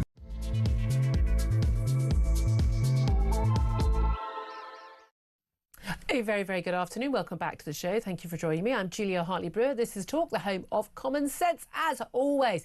And whether you're listening on DAB Plus radio or on your smart speaker, watching on YouTube or your connected device, it is fabulous to have your company. Also, the wonderful company former Conservative Government Advisor Claire Pearsall. We're being quite nice to you today, even though you did used to work at the Home Office. Yeah. Crime, not my thing. Crime, definitely not your thing. Talking about crime a lot today. Still getting your calls in thick and fast as the government announces their new crime and policing bill. Do you trust Labour to tackle crime? Tell us why. Give us a call, 0344 499 1000. You can text the word TALK and your message to 87222. You can send us a message on X at Talk TV. Calls are charged at the national rate. Text costs one standard network rate message. In particular, actually, love to hear your thoughts on Mike Amesbury. He's the Runcorn Labour MP, as was, no longer in the Labour Party or on the Labour whip, but it's just been sent down for 10 weeks behind bars. Won't serve 10 weeks, of course, because no one does serve their full sentence for some bizarre reason in this country, but for drunkenly punching a constituent in the street repeatedly. It's amazing. If he'd written a tweet criticising that constituent, he'd have got 10 months. But instead he actually punched him in the face repeatedly. So he got 10 weeks, because that's how things work. But he's still going to be paid. You and I are going to be paying his £91,000 salary for that 10 weeks. Very likely there will be a recall petition and he will be gone. Could see a by-election first test for Labour and their 50% majority they've got in that, or 50% of the vote they've got in that seat. But can Reform, who are second behind at 18%, could they win that seat? We shall see. Love to hear your thoughts on all of that.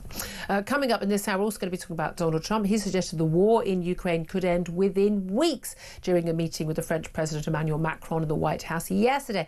The US President also said that Zelensky will visit the White House in the next couple of weeks to conclude a deal to share Ukraine's natural resources. Whether that is actually going to happen or not, you never know, because does Donald Trump speak the truth sometimes? Yes. Complete lies other times? Yes. We'll talk about that up next. Also, we're going to be talking more about the average energy bill. Going up, and you're going to pay an extra £111 a year on the average energy bill after regulators increased the price cap by 6.4% from April, which is weird because it's going up where we were told it was going to go down by £300 by Labour. I mean, someone's got to do some maths. Also, the Conservative leader, Kevin Badenoch, says that Tories must be willing to disengage from international law and be willing to leave the European Court of Human Rights. This after questionable decisions made by immigration tribunals. Basically, if you've got a kid or you've got a relative or someone you once spoke to in the pub, you've got a right to stay in the country. That seems to be the rule here, no matter what crime you've committed. Oh yes, and in the latest trans madness, because there always is some, proposals drawn up by the National Police Chiefs Council would allow strip searches of women suspects to be carried out by male officers because they identify as trans women. So they've got a little certificate they paid a few quid for that says they are a trans woman. They can strip search women. I don't know if that's in any way going to be dodgy at all. No? I wonder. We'll be talking to Helen Joyce about that. Claire Pearsall, the world's just gone completely mad, isn't it? I mean, just on all subjects, it's just mad. It is, and every day you think it's going to get better. It doesn't. Do you wake up with that hope in your heart? Yes, I do. I still wake up with that hope. We need... I mean, we're going to go on to international policy in just a few moments, talking about Ukraine, but do you think that we just need to hit rock bottom, whether it's things like having blackouts on net zero? Do we just have to have, I mean, do we need to wait for, a massacre to be carried out by a failed asylum seeker? The stabbings we see in Germany and France routinely, on our streets. Do we to tackle crime and immigration issues? Do we just need the whole thing to just collapse before we go, maybe we need to do things better? I think we do. I think it's actually not going to be the crime aspect. It's going to be something like the banks end up shutting down, the electricity is going to go off, and then civil unrest. I think that the minute you can't use your debit card. Yeah, every civilised country, basically civilisation, 3 square meals away from absolute chaos, where people think, I can't get my money, precisely. I can't put the heating on my credit card doesn't work, I can't buy anything. Yeah, because we don't, majority of us don't carry enough cash to do a full I'm a cash carrier. Yeah, I have great when you have your bag stolen, by the way. That's not insured. But no, genuinely, I'm really... I have a stash of that as well. I also try and pay local small shops in cash. Yeah. What they do with that cash is entirely between them and their bank balance. But there we are. Let's talk about what's going on in Ukraine right now, though, because we did see that meeting with Emmanuel Macron and Donald Trump in the White House yesterday. Keir Starmer's going over on Thursday. We're told Zelensky is going to be turning up, that there is a deal possibly on the table. Donald Trump insisted that we could be seeing peace in Ukraine within a matter of weeks. So it could be 52 weeks, it could be 2 weeks, and that Zelensky is going to do a deal on mineral rights for the Americans. Could there be peacekeeping troops kept in Ukraine, and would that deter Vladimir Putin, or is, as the likely to be next German Chancellor, the leader of the CDU, Franz Merz, is he right that actually, you know what, this could all be NATO, the whole NATO umbrella could be over? Let's talk about all of this with Steve Gill. He's a former advisor to the Clinton and Bush administrations. Very good afternoon to you. Hey, ladies, and by the way, Claire is right. It may devolve into civil unrest, except y'all are so polite. I don't know that the Brits could ever engage in civil unrest. That's kind of the American thing. Yeah, okay, excuse me, would you mind awfully getting your gun up? Yeah, exactly. Well, I tell you what, we can let's go have tea together at 4. Yes. With some Battenberg cake.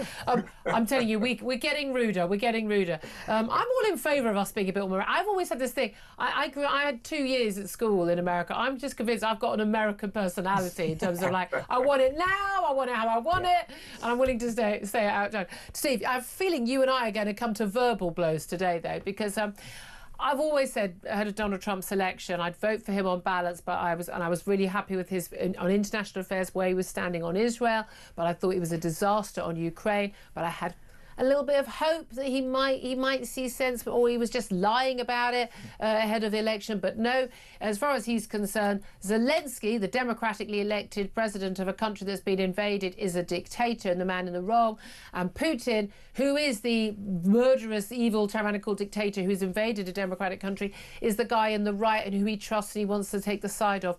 Why does he take the side of Putin, as America did in 2 votes at the United Nations yesterday? Why does he take the side of a dictator over the side of a democratically elected president in Ukraine? Well, just because you are agreeing with truth and reality with President Putin does not mean that you're a Russian propagandist or that you're taking the side of evil. And keep in mind, if Putin and Trump are standing on a street corner in London and it's pouring down rain and Putin says, wow, it's raining hard, and Trump says, yes, it is, just because you're agreeing about truth does not mean that you're a Russian propagandist. What was the truth that Putin stated that Trump agrees with? Well, first of all, you know that 10 years ago, it was Ukrainian troops that were bombing and killing people in Donbass, in Donetsk and Luhansk. Even CNN was covering it 10 years ago, and that is part of what caused this. No, it was Ukrainian troops defending, at their government's behest, their own territory from Russian incursions.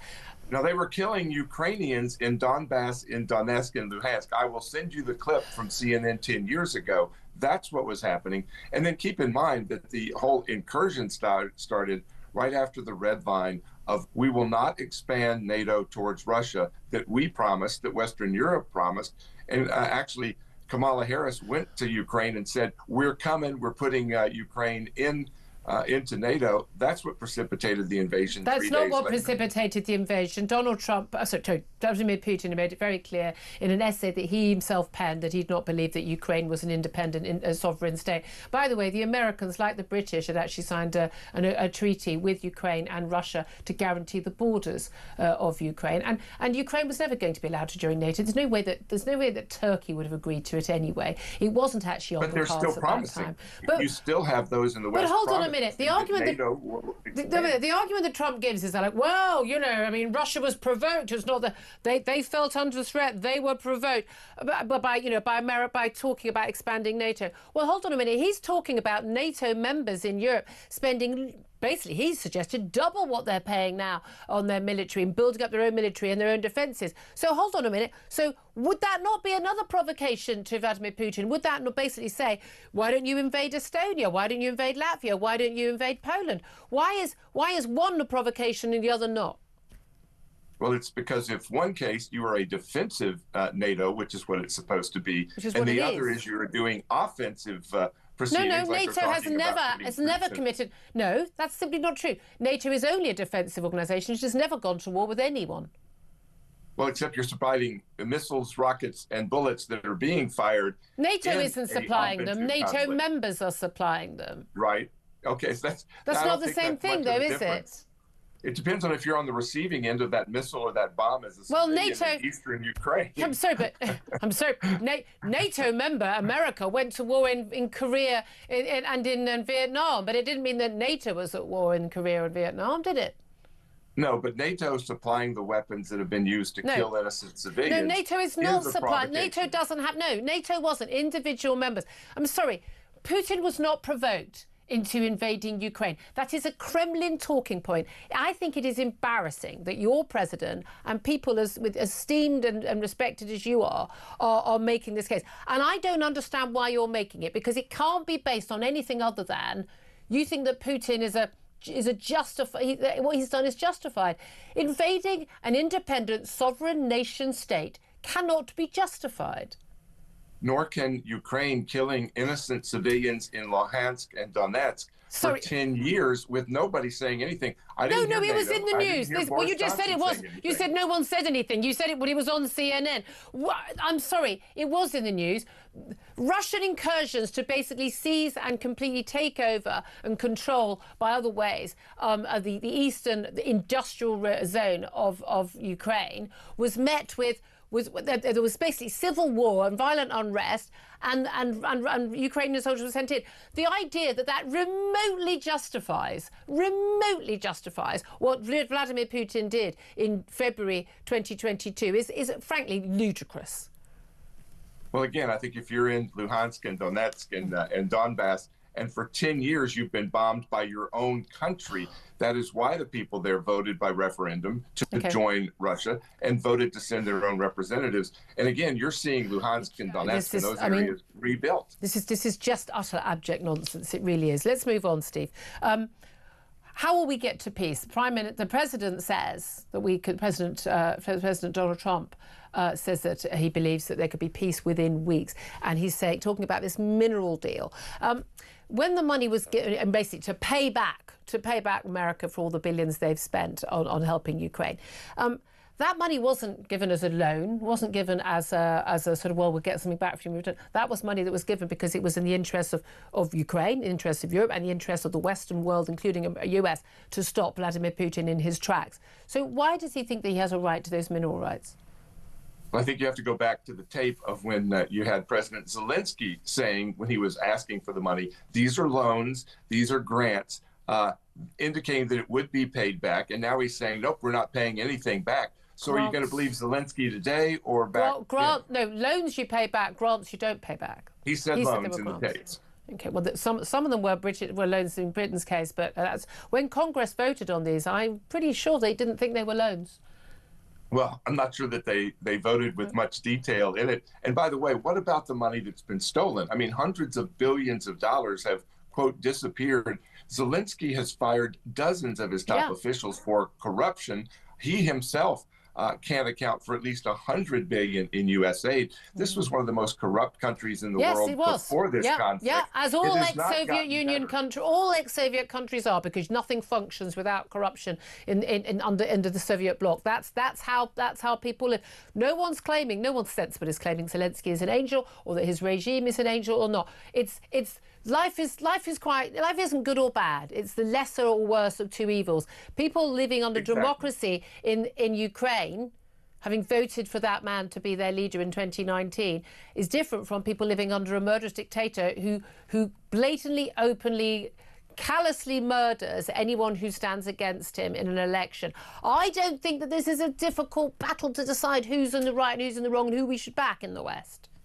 Well, we see that people are voting with their feet in Ukraine. The BBC and others have reported that over 1 million military-aged men have fled Ukraine rather than fight for their country. I think they're showing a vote in a democratic way. I hate to tell you that you're seeing young men dragged out of their cars and sent to the front lines to their death. That's a murderous regime. I hate to tell you, that's exactly what America did in the Vietnam War, exactly what Britain did in the Second World War. When you have conscription to save your country, yes, lots of men don't want to fight that war, we can understand. But that's it. I mean, by the way, your president didn't have that worry because he's pretended to have a foot injury and stayed in college and didn't actually bother fighting. Happy to send other men to war. I'm sorry. Well, but wait a minute. Now, Keir Starmer and the Western Europeans who are saying we want to keep this war going, Keir Starmer might send peacekeepers, but they need to start going to the front lines if they think Ukraine is that important. Why aren't Brits? Why aren't French? Why aren't Germans dying? Because Ukraine said we don't need you to spill your blood. We need your money and your equipment, and we will spill our blood. By the way, I hate to tell you, there was a poll a couple of years ago after the invasion of Ukraine, and 40% of young Americans, or 40% of Americans overall, said they would not fight for their country. So I hate to tell you, in the event that you were ever invaded in your country, you'd be doing exactly the same to conscript those young men to save your country. Julia, we've got enough guns in each of our homes that nobody's going to invade us.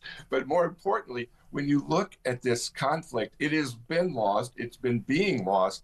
And you have the head of NATO acknowledging... Russia is one of the hugest military mights in the world, and they've only managed to take sort of less than 20% of Ukrainian territory in 3 years, for goodness sake, in 3 years. I am glad you point that out, because what we're hearing today is that if we don't start Russia where it is, it will invade all of Europe. So which is it? Do they have this powerful military that's going to invade all of Europe? Or not? Well, you know, they're going to go back. They're going to rebuild but also they've been told, you know, we're not that bothered. We're willing to give up other countries' sovereign territory. Do you believe for a moment, because I don't anymore, that America would come to the aid of a NATO country that was invaded? If it was one of the Baltic states, if it was Poland, if it was another state in Europe that was invaded by Russia? Because I tell you what, those states, they're spending their high percentage of GDP on their military might. Finland, for goodness sake, Finland has got a reserve force of 250,000 people. That's how scared they are of a Russian invasion. All those countries know what it's like to live under Russia. They know how bad it is, and that's why they're defending themselves. Would America be willing to defend them? Would Vladimir Putin be able to go into those countries and Donald Trump would say, well, it's Europe's problem. I'll do a deal with my mate Vlad? Isn't it interesting that none of those NATO countries were putting in the financial resources that they had promised until Donald Trump said, well, maybe we'll pull out? I believe they were, actually. I believe those countries I named actually were. Now, most of the NATO countries are at about 1.3. Most weren't, but I believe those countries were. And the reason they were is they know the reality. Well, but the rest of the countries, France, Germany, they are well under that, and they have only expanded their military expenditures in the last couple of years when they saw Trump was coming in, and that the U.S. gravy train would come to an end. And I agree. I agreed with Trump in his first term when he called them out on this. I completely agreed. I don't see why American taxpayers should be funding European security. I've got no problem with that. Would Donald Trump, as President of the United States, come to the aid of a NATO country that was invaded by Putin? I think he absolutely would. And I don't think that it would happen because Putin believes that Trump would do that. OK, let me just tell you also, Prime Minister here, Keir Starmer, is going to be meeting with your president on Thursday in the White House. He's making a statement in the House of Commons in about 10 minutes' time. And he's expected to use that statement to say that the British government will increase defence spending to 2.5% of GDP. It's currently at 2.3%. Some of that is, you know, veterans' pensions. Quite a lot of that is our nuclear deterrent, obviously. So that means that's money that I'm a big fan of the nuclear deterrent, but that's money that can't be spent on conventional forces. Your president has asked us to be spending 5%. Not that America spends 5% of GDP, but we're talking about a target. We don't know when that will actually be by. But does that touch the sides of the needs of European countries to defend themselves?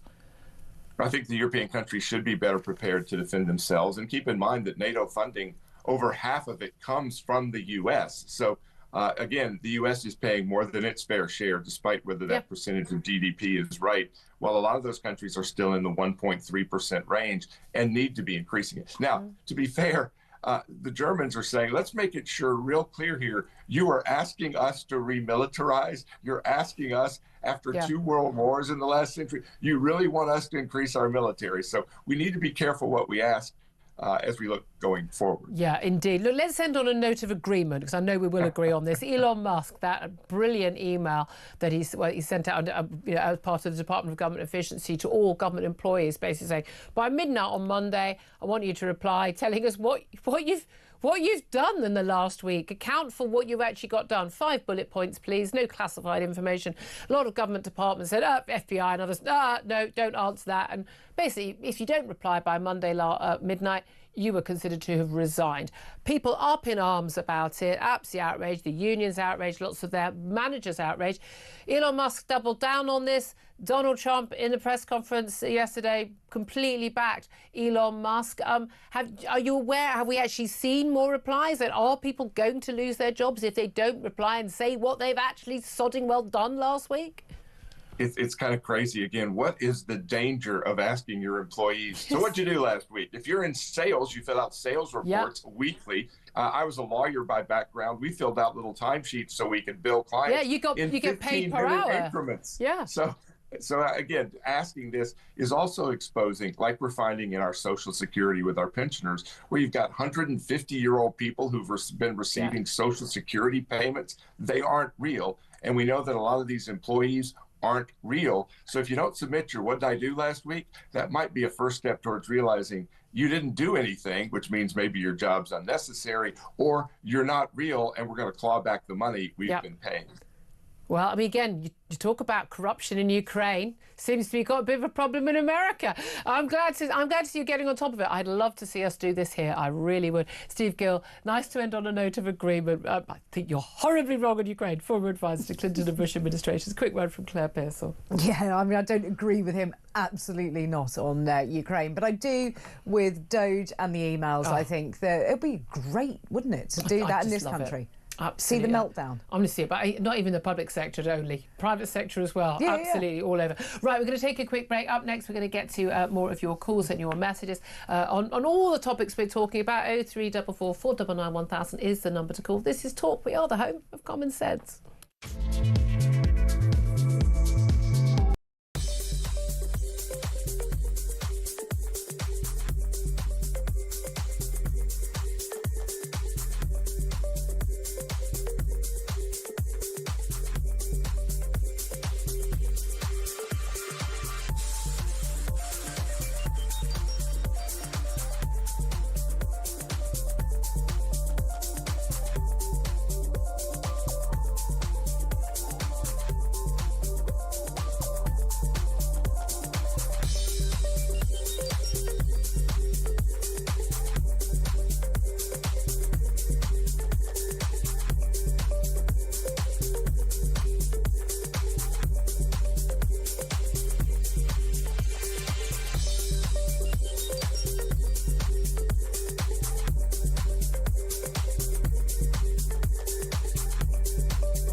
You'll be pleased to know that while he's in jail, he'll receive his full MP's salary. If you are a legislator and you become a law breaker, there should be a mechanism to get rid of that individual. The fact that he's going to be earning, and let's just be clear on what his salary is, £90,000 a year. So over the next 3 months, so what's that? That is about £24,000 of taxpayers' money.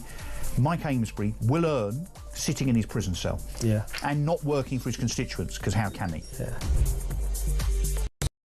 Across the UK, on DAB+, on YouTube, on your mobile, and on your side. This is Talk. Very good afternoon to you. This is Talk, the home of common sense, with me, Julia Hartley-Brewer. Thank you so much for your company. Coming up, we're going to be talking about what Kemi Badenoch had to say and about basically, should we be willing to disengage from international law? Little hint about the European Court of Human Rights, we hope. We'll talk to Stephen Wolfe about that. And, of course, the latest absurdities of violent criminals being allowed to stay in the country because of, you know, their right to a family life here, apparently. That will come up. Of course, in about, 5 minutes' time, we're expecting the Prime Minister to stand up in the House of Commons. Lots of MPs awaiting his statement from him ahead of his trip on Thursday to the White House to meet with Donald Trump, where we understand he's going to reveal his plan to increase UK defence spending to 2.5% of GDP. Bearing in mind there was already a pledge in their manifesto to ramp up defence spending to that amount. Tories had promised to hit that pledge by 2030. No actual date from Labour. I mean, I've got to be honest with you, it's fiddling while Rome burns stuff, if you ask me. But we'll get back to that, I'm sure, as we hear what he has to say. Right now, let's get back to your calls. Been asking you to get in touch whether you trust Labour to tackle crime. Tell us why, as they published their new crime and policing bill today. Largely, the reactions seem to be, well, why don't we just enforce some of the laws we've already got rather than bringing in new laws? You can give us a call, 0344 499 1000. Simon is in Northamptonshire and wants to have his say. Hello, Simon. Good afternoon, Julia. Good to speak to you. And you, what do you want to say? I think the issue here is people do not trust what's going on with the police because of the disproportionate approach, which to some degree does seem to be politically motivated. Now we've got these police crime commissioners sitting over everything. Like we've got this incident what's obviously sparked this of someone being critical, having a visit by two officers. You can say it's let's just skip. This is a grandmother in Manchester, and basically two police officers turned up when she'd written some perfectly reasonable, utterly not even remotely a crime, critical, calling on local councillors to resign because they'd been involved in those WhatsApp messages that led to a government minister resigning, and they just turned up at her door. I mean, we've got something similar to where I live. People are being critical of, again, councillor, and it doesn't generate a police response where the councillor in person has admitted to having sex with underage children and said, well, it was while I was a police officer. There's been no crimes committed. Nothing to see here. For the love of God, don't give any names and get me into a lot of trouble at this point. Can we leave any individual things unless we've got the legals on this? But I mean, this is the thing. People should be allowed to say what they want within unless they're making a threat of violence or threat to someone. I really think people should not face criminal sanctions. But what about like these new laws in terms of tackling antisocial behaviour? People, those louts on e-scooters, people stealing mobile phones, and police not having to go and get a warrant to go and get into their home to identify them. Would you support any of that? I think what there needs to be, kind of what you summed up at the opening point to this is, let's look at the laws we've already got. If those laws are not working, we need to address that. What someone, as a citizen, like, what's your concern? I want to feel safe.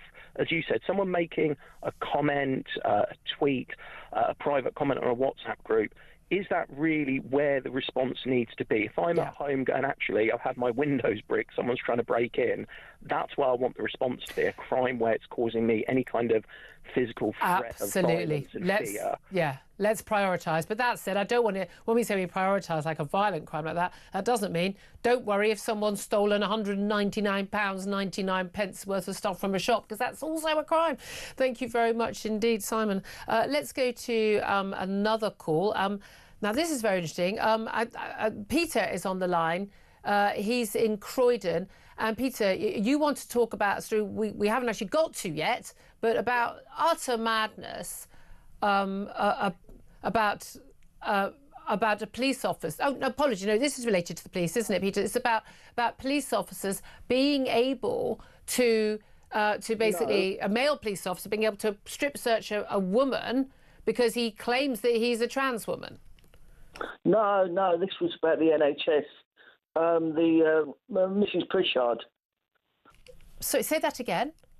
About the about NHS England. Oh, you want to? Okay, I don't know what people have just written some random stuff on the screen about. I'm so sorry about that, Peter. You want to talk about Ahmed Pritchard? Tell me. She's, of course, the NHS chief exec who's going to resign. Yeah, well, I did mention trans when I spoke to you. Oh, right, okay. Yeah, so that's all right. I worked in the NHS throughout the 90s and I absolutely loved it. Yeah, St Peter's in Chertsey. What did you do? Great. I was a porter. Yep. It was great. Absolutely vital job. Oh, yeah, I was everywhere and it was brilliant. The staff were great. Yeah. The trusts were rubbish, but the actual staff, they were brilliant, Yeah. So anyway, I've been looking at, and I think it's really sad what's happening. So anyway, and I've emailed them a few times. Yeah. And then when I saw that trans issue about the about the records being swiped. This is the General Medical Council allowing someone who says they're trans, basically they get a new registration number. No one knows if they've been disciplined for something beforehand. Absolutely. Okay. Absolutely. So I emailed her, and I'm going to take credit for it. Well, you reckon though she was forced out clearly by the health secretary, but do you think it's great that she's going? Oh yeah, absolutely. I've emailed. You know, there's a big issue with dehydration in the elderly. I'm not going to go into it because it's too busy. But in hospital. Absolutely. No one feeds them. No, I remember my elderly aunt. If I hadn't gone in and fed her every day, she'd have died. Simple as that. Well, absolutely. Simple as that. My neighbour died because she wasn't drinking enough. So that's a massive issue. So then, but I emailed the NHS England about that. So maybe as well, people have emailed in. So she's been pressured into obviously resigning. Yeah, she clearly has. She clearly has. Peter, I so appreciate that. Sorry for the confusion at the beginning of that. Thank you very much indeed, though. Don't forget, by the way, Premier League action comes to talk this week with 2 exclusive football commentaries. Tonight from 7 p.m, Wolves take on Fulham, and on Wednesday, title contenders Liverpool face Newcastle. Both fixtures will be live and exclusive here on Talk. But don't worry, you can still watch and listen to Kevin O'Sullivan's programme from 7 o'clock on Talk's YouTube channel or on your smart TV. So if you've been listening on DAB Plus Radio and you haven't actually tried our YouTube channel or listened on your smart TV or watched on your smart TV, this is the first chance for you to do it. Do it so you don't miss a single word of Kevin O'Sullivan's brilliant show from 7 to 9. Right, now, time to find out how you could be in with a chance of winning £25,000. It's competition time, and we're giving you a chance to win a whopping £25,000. So what do you need to do to get involved? All you have to do is text the word prize to 83338, or you can enter by post. It's as simple as that. Once again, to get involved, just text the word prize to 83338, or you can enter by post. 18 plus, UK excluding NI. Enter by SMS for £2 plus 1 standard network charge by 11 p.m. on March the 3rd, 2025. Or send your name, email and contact number to £25,000 cash competition, PO Box 3190, Colchester CO2 8GP, to arrive by 5 p.m. on March the 6th, 2025. This is a News Broadcasting Network promotion. Full terms and conditions at talksport.com. Well, good luck, everybody, for that. Up next, we are going to be talking more about, topics being in the news an awful lot in recent weeks, and people who we simply can't deport from this country because apparently they've got a right to a family life. Kemi Badenoch has hinted today about disengaging from international law. Does she mean leaving European Court of Human Rights? Do we have to do that? And we're going to talk about a story, obviously, that's just been, we mentioned a few minutes ago with Peter, about the police officers who claim they are trans and can therefore strip search women, even though they are men. That's all coming up. This is Talk, the Home of Common Sense.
Across the UK, on DAB+, on YouTube, on your mobile, and on your side.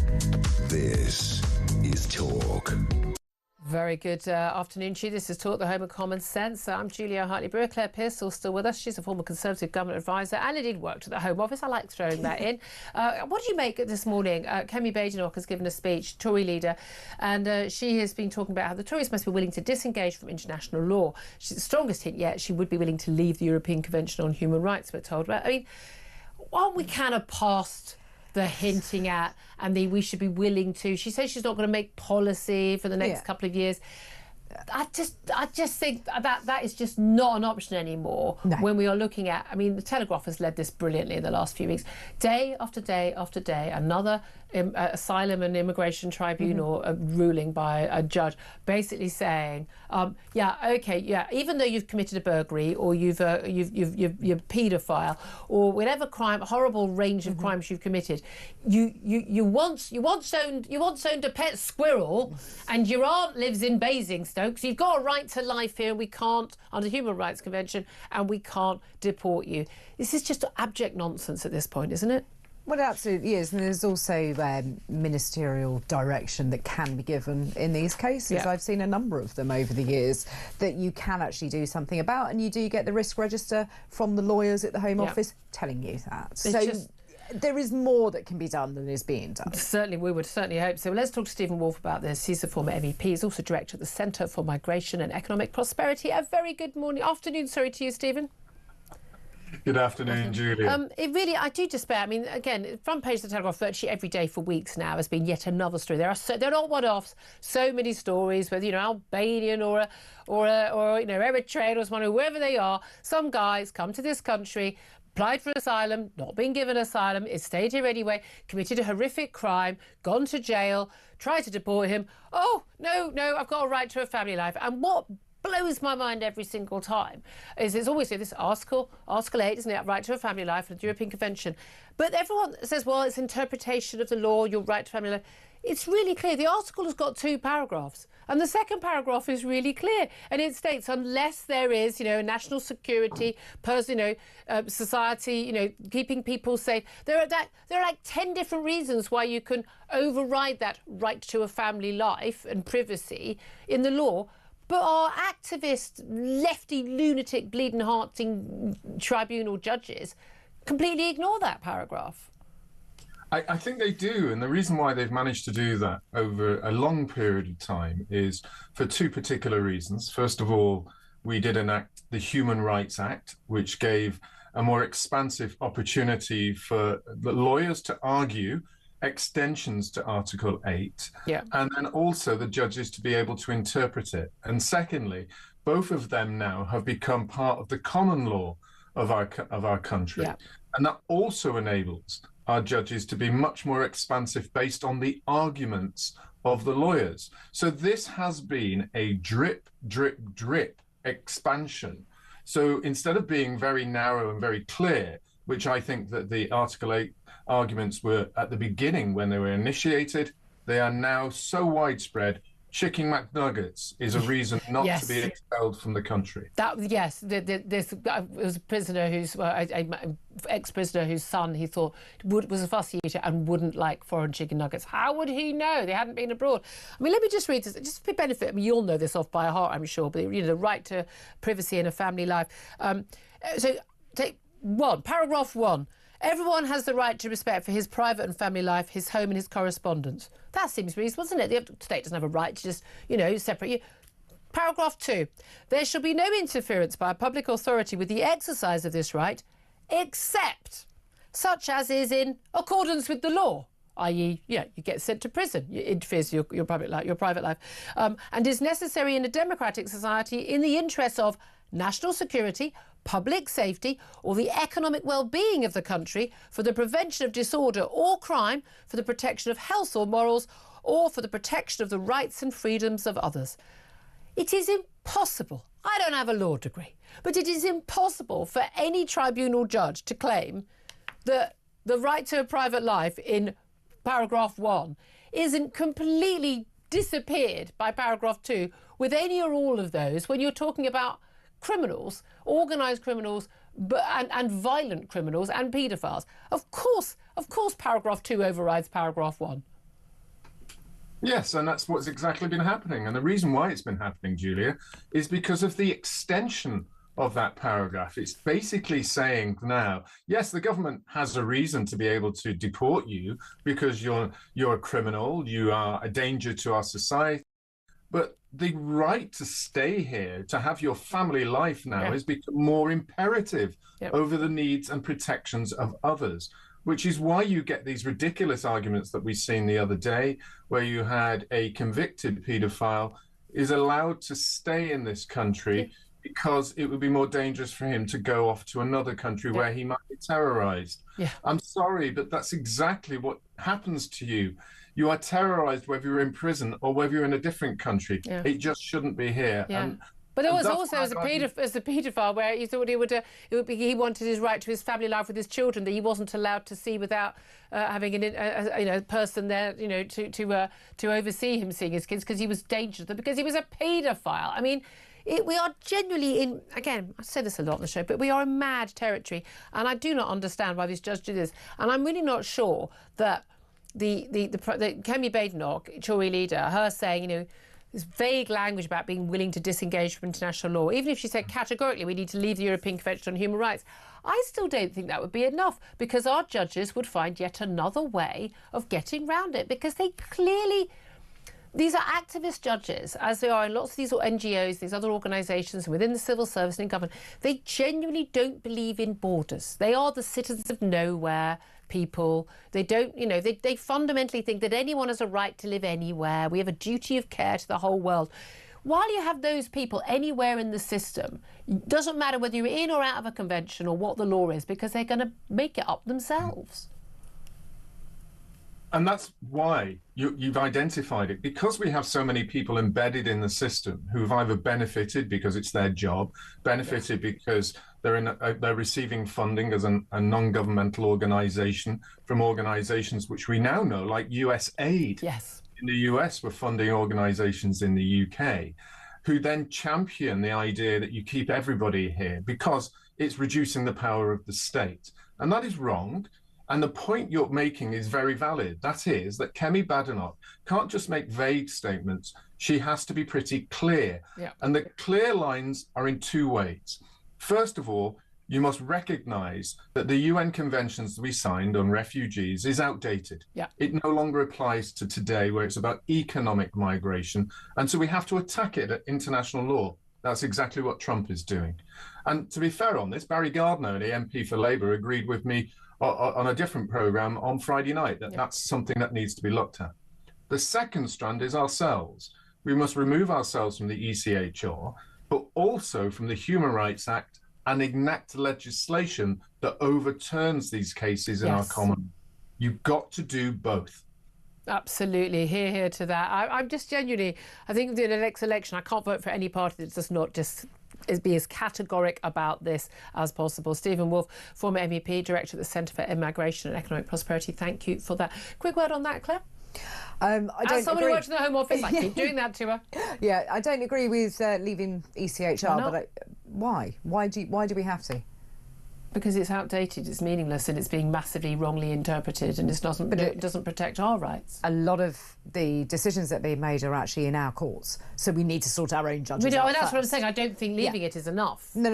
I think we need to sort our own judges out first. I think we need to look at the decisions being made. I don't think we need an international convention of European or international of any sort for us to, we gave human rights to the world, for goodness sake. Europe doesn't have any Europe wouldn't have any human rights if it wasn't for us. Can you see? It'd all be goose-stepping. Can you see the Labour government looking at a British Bill of Rights? They would just do their pieces over it. It'd just be the right to have blue hair and wear a rainbow lanyard, wouldn't it? I mean, that's what they care about. Can I just say, while we've been speaking, Keir Starmer, the Prime Minister, has been on his feet, making a statement to the House of Commons ahead of his trip to meet Donald Trump in the White House. There's obviously quite a lot of coordination going on with European leaders. We was with Macron yesterday, and he has announced that UK defence spending will rise to 2.5% of GDP. It's up from 2.3% of GDP. That will be in the hundreds. Will that be in the billions? Yeah. Will that be a few billion more? But by 2027. Now, he hadn't actually given a date for it to rise. He had previously pledged he would do that, but no date. Tories had said by 2030. The Prime Minister said that there'll be a further increase to 3% by the next Parliament. So taking it seriously, now Donald Trump had asked for 5%. Even America doesn't pay 5% GDP towards their defence. But I have to say, it's a good start. We don't have the money, but we do apparently have the money to give Mauritius 18 billion over a century, but front loaded to have some islands they have no right to, the Chagos Islands. But I mean, we could find the money. Just figures have just come in. From 2027, when we go up from 2.3% of GDP to 2.5%, that would be spending an extra £13.4 billion more on defence every year from 2027. That's more than half of that black hole that Rachel Reeves found. That's a lot of money. It is. It's a huge amount. A lot of it matters. It depends on what it's spent on, though. Yes, it needs to be spent on personnel, and on stuff that works. So, yeah, actual stuff that we can fit on aircraft carriers and things like that. Planes to land. Now you'll be very pleased about this, folks. The Prime Minister says the foreign aid budget will be cut to fund the uptick in defence spending. Bear in mind, the foreign aid budget is now incorporated in the Foreign Office budget anyway. He says it will fall from 0.5% of gross national income this year to 0.3% in 2027. He says, I want to be clear to the House, this is not an announcement I'm happy to make. Labour, lots of Labour supporters, Labour voters, Labour MPs will be horrified by this. I'm actually really impressed. It's very rare I'm impressed with something the Prime Minister does. All credit to Keir Starmer. This is 100% the right thing. I'd like him to move sooner. I think we should be spending more, but this is the right thing. And spending money on defence rather than on a load of absolute wasted nonsense on foreign aid, absolutely in favour of that. But the backlash he's going to face will be huge. Again, this is about doing the right thing, and the right thing by looking after British national interests here. 12:48 is the time. Absolutely fascinating. I know that there'll be a lot about this on the shows later in the show. Up next, though, we are going to be talking to Helen Joyce about whether or not, if you're a woman, you get strip searched by an officer who's a man or a woman, because currently you've got the right to only be searched by a woman. But no, if a man says he's a woman, he can search you if he's a police officer. Happy with that, ladies? I'm not sure we are we? That's up next. This is Talk.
I went down to our local bakery in Ashton-under-Lyne. Very posh Ashton-under-Lyne. And yes. And I asked for a gingerbread man. And he said, no, you can't. He said, it's a gingerbread person. Oh, God, please. Did you what? Are you taking the mickey out of me? I said, are you taking mickey? He said, no, it's a gingerbread person. I said, look, just give me a gingerbread man now. And right, I'm giving up. That's it. I can't take any more. Is that a true story? It's a true story, honestly.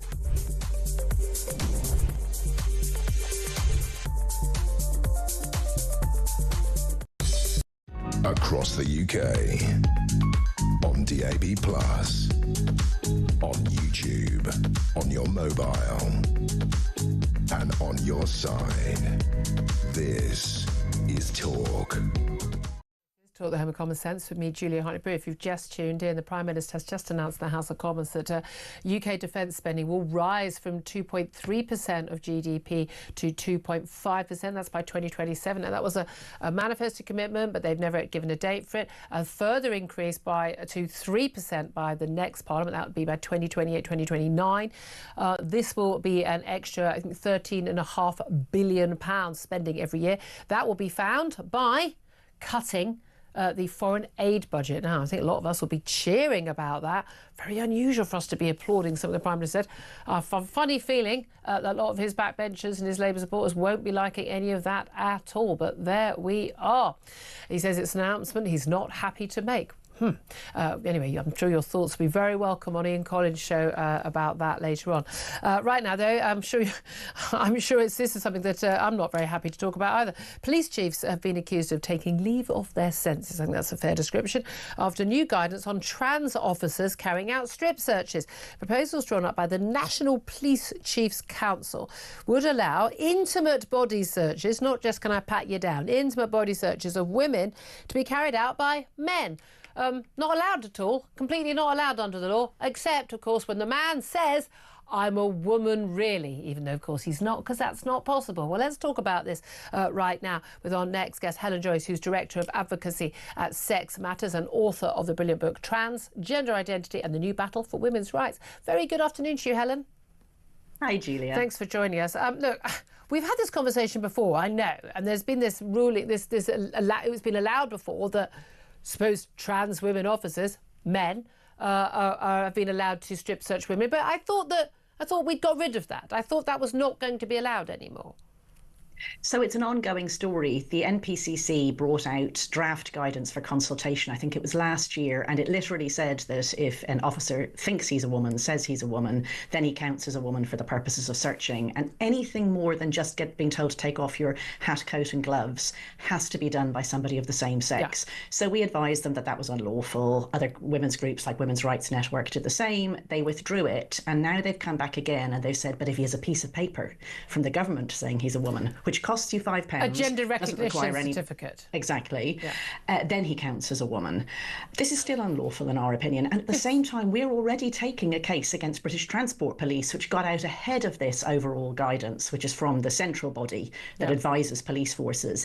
And they already have a policy saying that men who have pieces of paper saying they're women count as women. Yeah. I mean, this is an obvious violation of women's rights. Yes. I mean, it's state-sanctioned sexual abuse. It simply shouldn't be allowed, and they have genuinely taken leave of their senses. I mean, when a woman is in a vulnerable position anyway, being questioned by the police, and again, possibly in a police cell or on the street, I think this is bizarre. And of course, we've got no history at all of any police officers abusing their warrant card and their uniform by abusing women. Of course, Wayne Couzens and the many, many thousands of other cases, not even in the hundreds, the thousands of other cases when police officers have taken advantage of female suspects to do this. But this is the thing, a lot of people will think, well, if someone who lives as if they are a trans woman, if it's a man, and he's had all his bits cut off and he's living, and you wouldn't tell the difference if he walked into the loo, then what's the difference? But of course, A, they are still a man. B, that's mostly not the case. The vast majority of people who have got these gender recognition certificates are fully intact males. They will remain so all their lives. They just putting a wig on and saying they're called Sarah and then saying they get to touch women. I wonder if there is any incentive for a man to join the police to do this. I mean, when you open loopholes, it's bad people who go through the loopholes. We know that. And quite apart from whether it's a bad person or a good person, the law isn't casting aspersions on male police officers by saying they can't search female detainees. It's understanding that the power to make someone take off her bottom part of her clothes completely and bend over to be examined to see if she has a concealed weapon or drugs, that's an immense state power and is incredibly humiliating, demeaning and intrusive for any woman, even though it may need to happen. Obviously, you only get this done by a woman. That's not me saying that men have to be perverts. That's me just saying it's much worse for the woman if it's a man. And also, by the way, this is very bad for police officers. Any male police officer who did such a thing would be opening himself to accusations of serious sexual assault. It wouldn't matter what the policy said. Your employer's policy does not give you the right to commit crimes. It can't. So the NPCC here is advising forces to allow and encourage state-sanctioned sexual assault by police officers. It's deeply irresponsible. But I know that you're mounting this challenge to this, and you have been arguing against this. Why would they be doing this? I mean, there aren't that many trans officers. It's not that big an issue. Why do they think that the rights of a man who claims with a piece of paper that he is living as a woman trumps the rights of women in that vulnerable position, opening up all of this risk when we've just had 2 or 3 years of non-stop revelations about outrageous, abusive sexual behaviour and violent behaviour by male police officers? Why would they do this? They've been grossly misadvised about the law over many years. I mean, the previous draft guidance was advised by a trans barrister, Robin Moira White, the one that was withdrawn, and it included all sorts of false statements about what having the protected characteristic of gender reassignment entitles a man to do. I think they've really got into their heads that the piece of paper genuinely changes your sex, and obviously it can't do that, but it doesn't even do it in law in all circumstances. Again, I just don't want people who are that crazy or stupid having any say over any of these things. It's genuinely bizarre. It really is. Oh, one bit of good news, though, very exciting news today, that apparently Stonewall have announced they're going to their staff, they're going to have to get rid of a load of staff. They haven't got the funding now. They've lost all this funding from organisations like USAID. That's a shame, isn't it? I'm terribly upset. Yeah, the money from USAID is actually a very small part of Stonewall's overall budget. So I actually think that's a smokescreen. I think they're trying to blame Trump for pre-existing very bad management. And, they've been running at a severe deficit for a couple of years now. They've got very small operating reserves. Yeah. I mean, really, they're in trouble. They can't keep their board members. They found it very difficult to find a CEO the last time they searched and the time before that. Well, this is a charity in deep trouble that is trying to blame Donald Trump for that trouble when it was pre-existing. Very interesting. Either way, it's good news. Always so good to talk to you. Helen Joyce from Sex Matters. Thank you for that. Claire Pearce, somebody again who worked at the Home Office. What the hell are these senior police officers? What are they thinking? Well, they're not, are they? You make a good point. Anybody could see that person is still going to be a man who shouldn't be able to allow to do an intimate search on a woman. Yeah. Full stop. Ta-da! There you are. It's not complicated, is it? Ian Collins, I'm so worried about where he's going to go with this, judging by the smile on his face. But this is serious stuff. Do you know what I always think when I see these kind of stories? Is how many trans cops are there anyway? I know. There's probably like 1.5 statistically. Too many. So somebody decides to have this kind of massive ruling based on what? Nothing. Yeah, exactly. Nothing at all. Really. More importantly, this announcement from Keir Starmer about defence spending going up and cutting foreign aid spending to fund it. I mean, this is really breaking news. Prime Minister does something sensible that people will support. Shock. But is it enough? And would you pay more taxes if you thought you could furnish the defence budget a little better? I don't think we have a choice.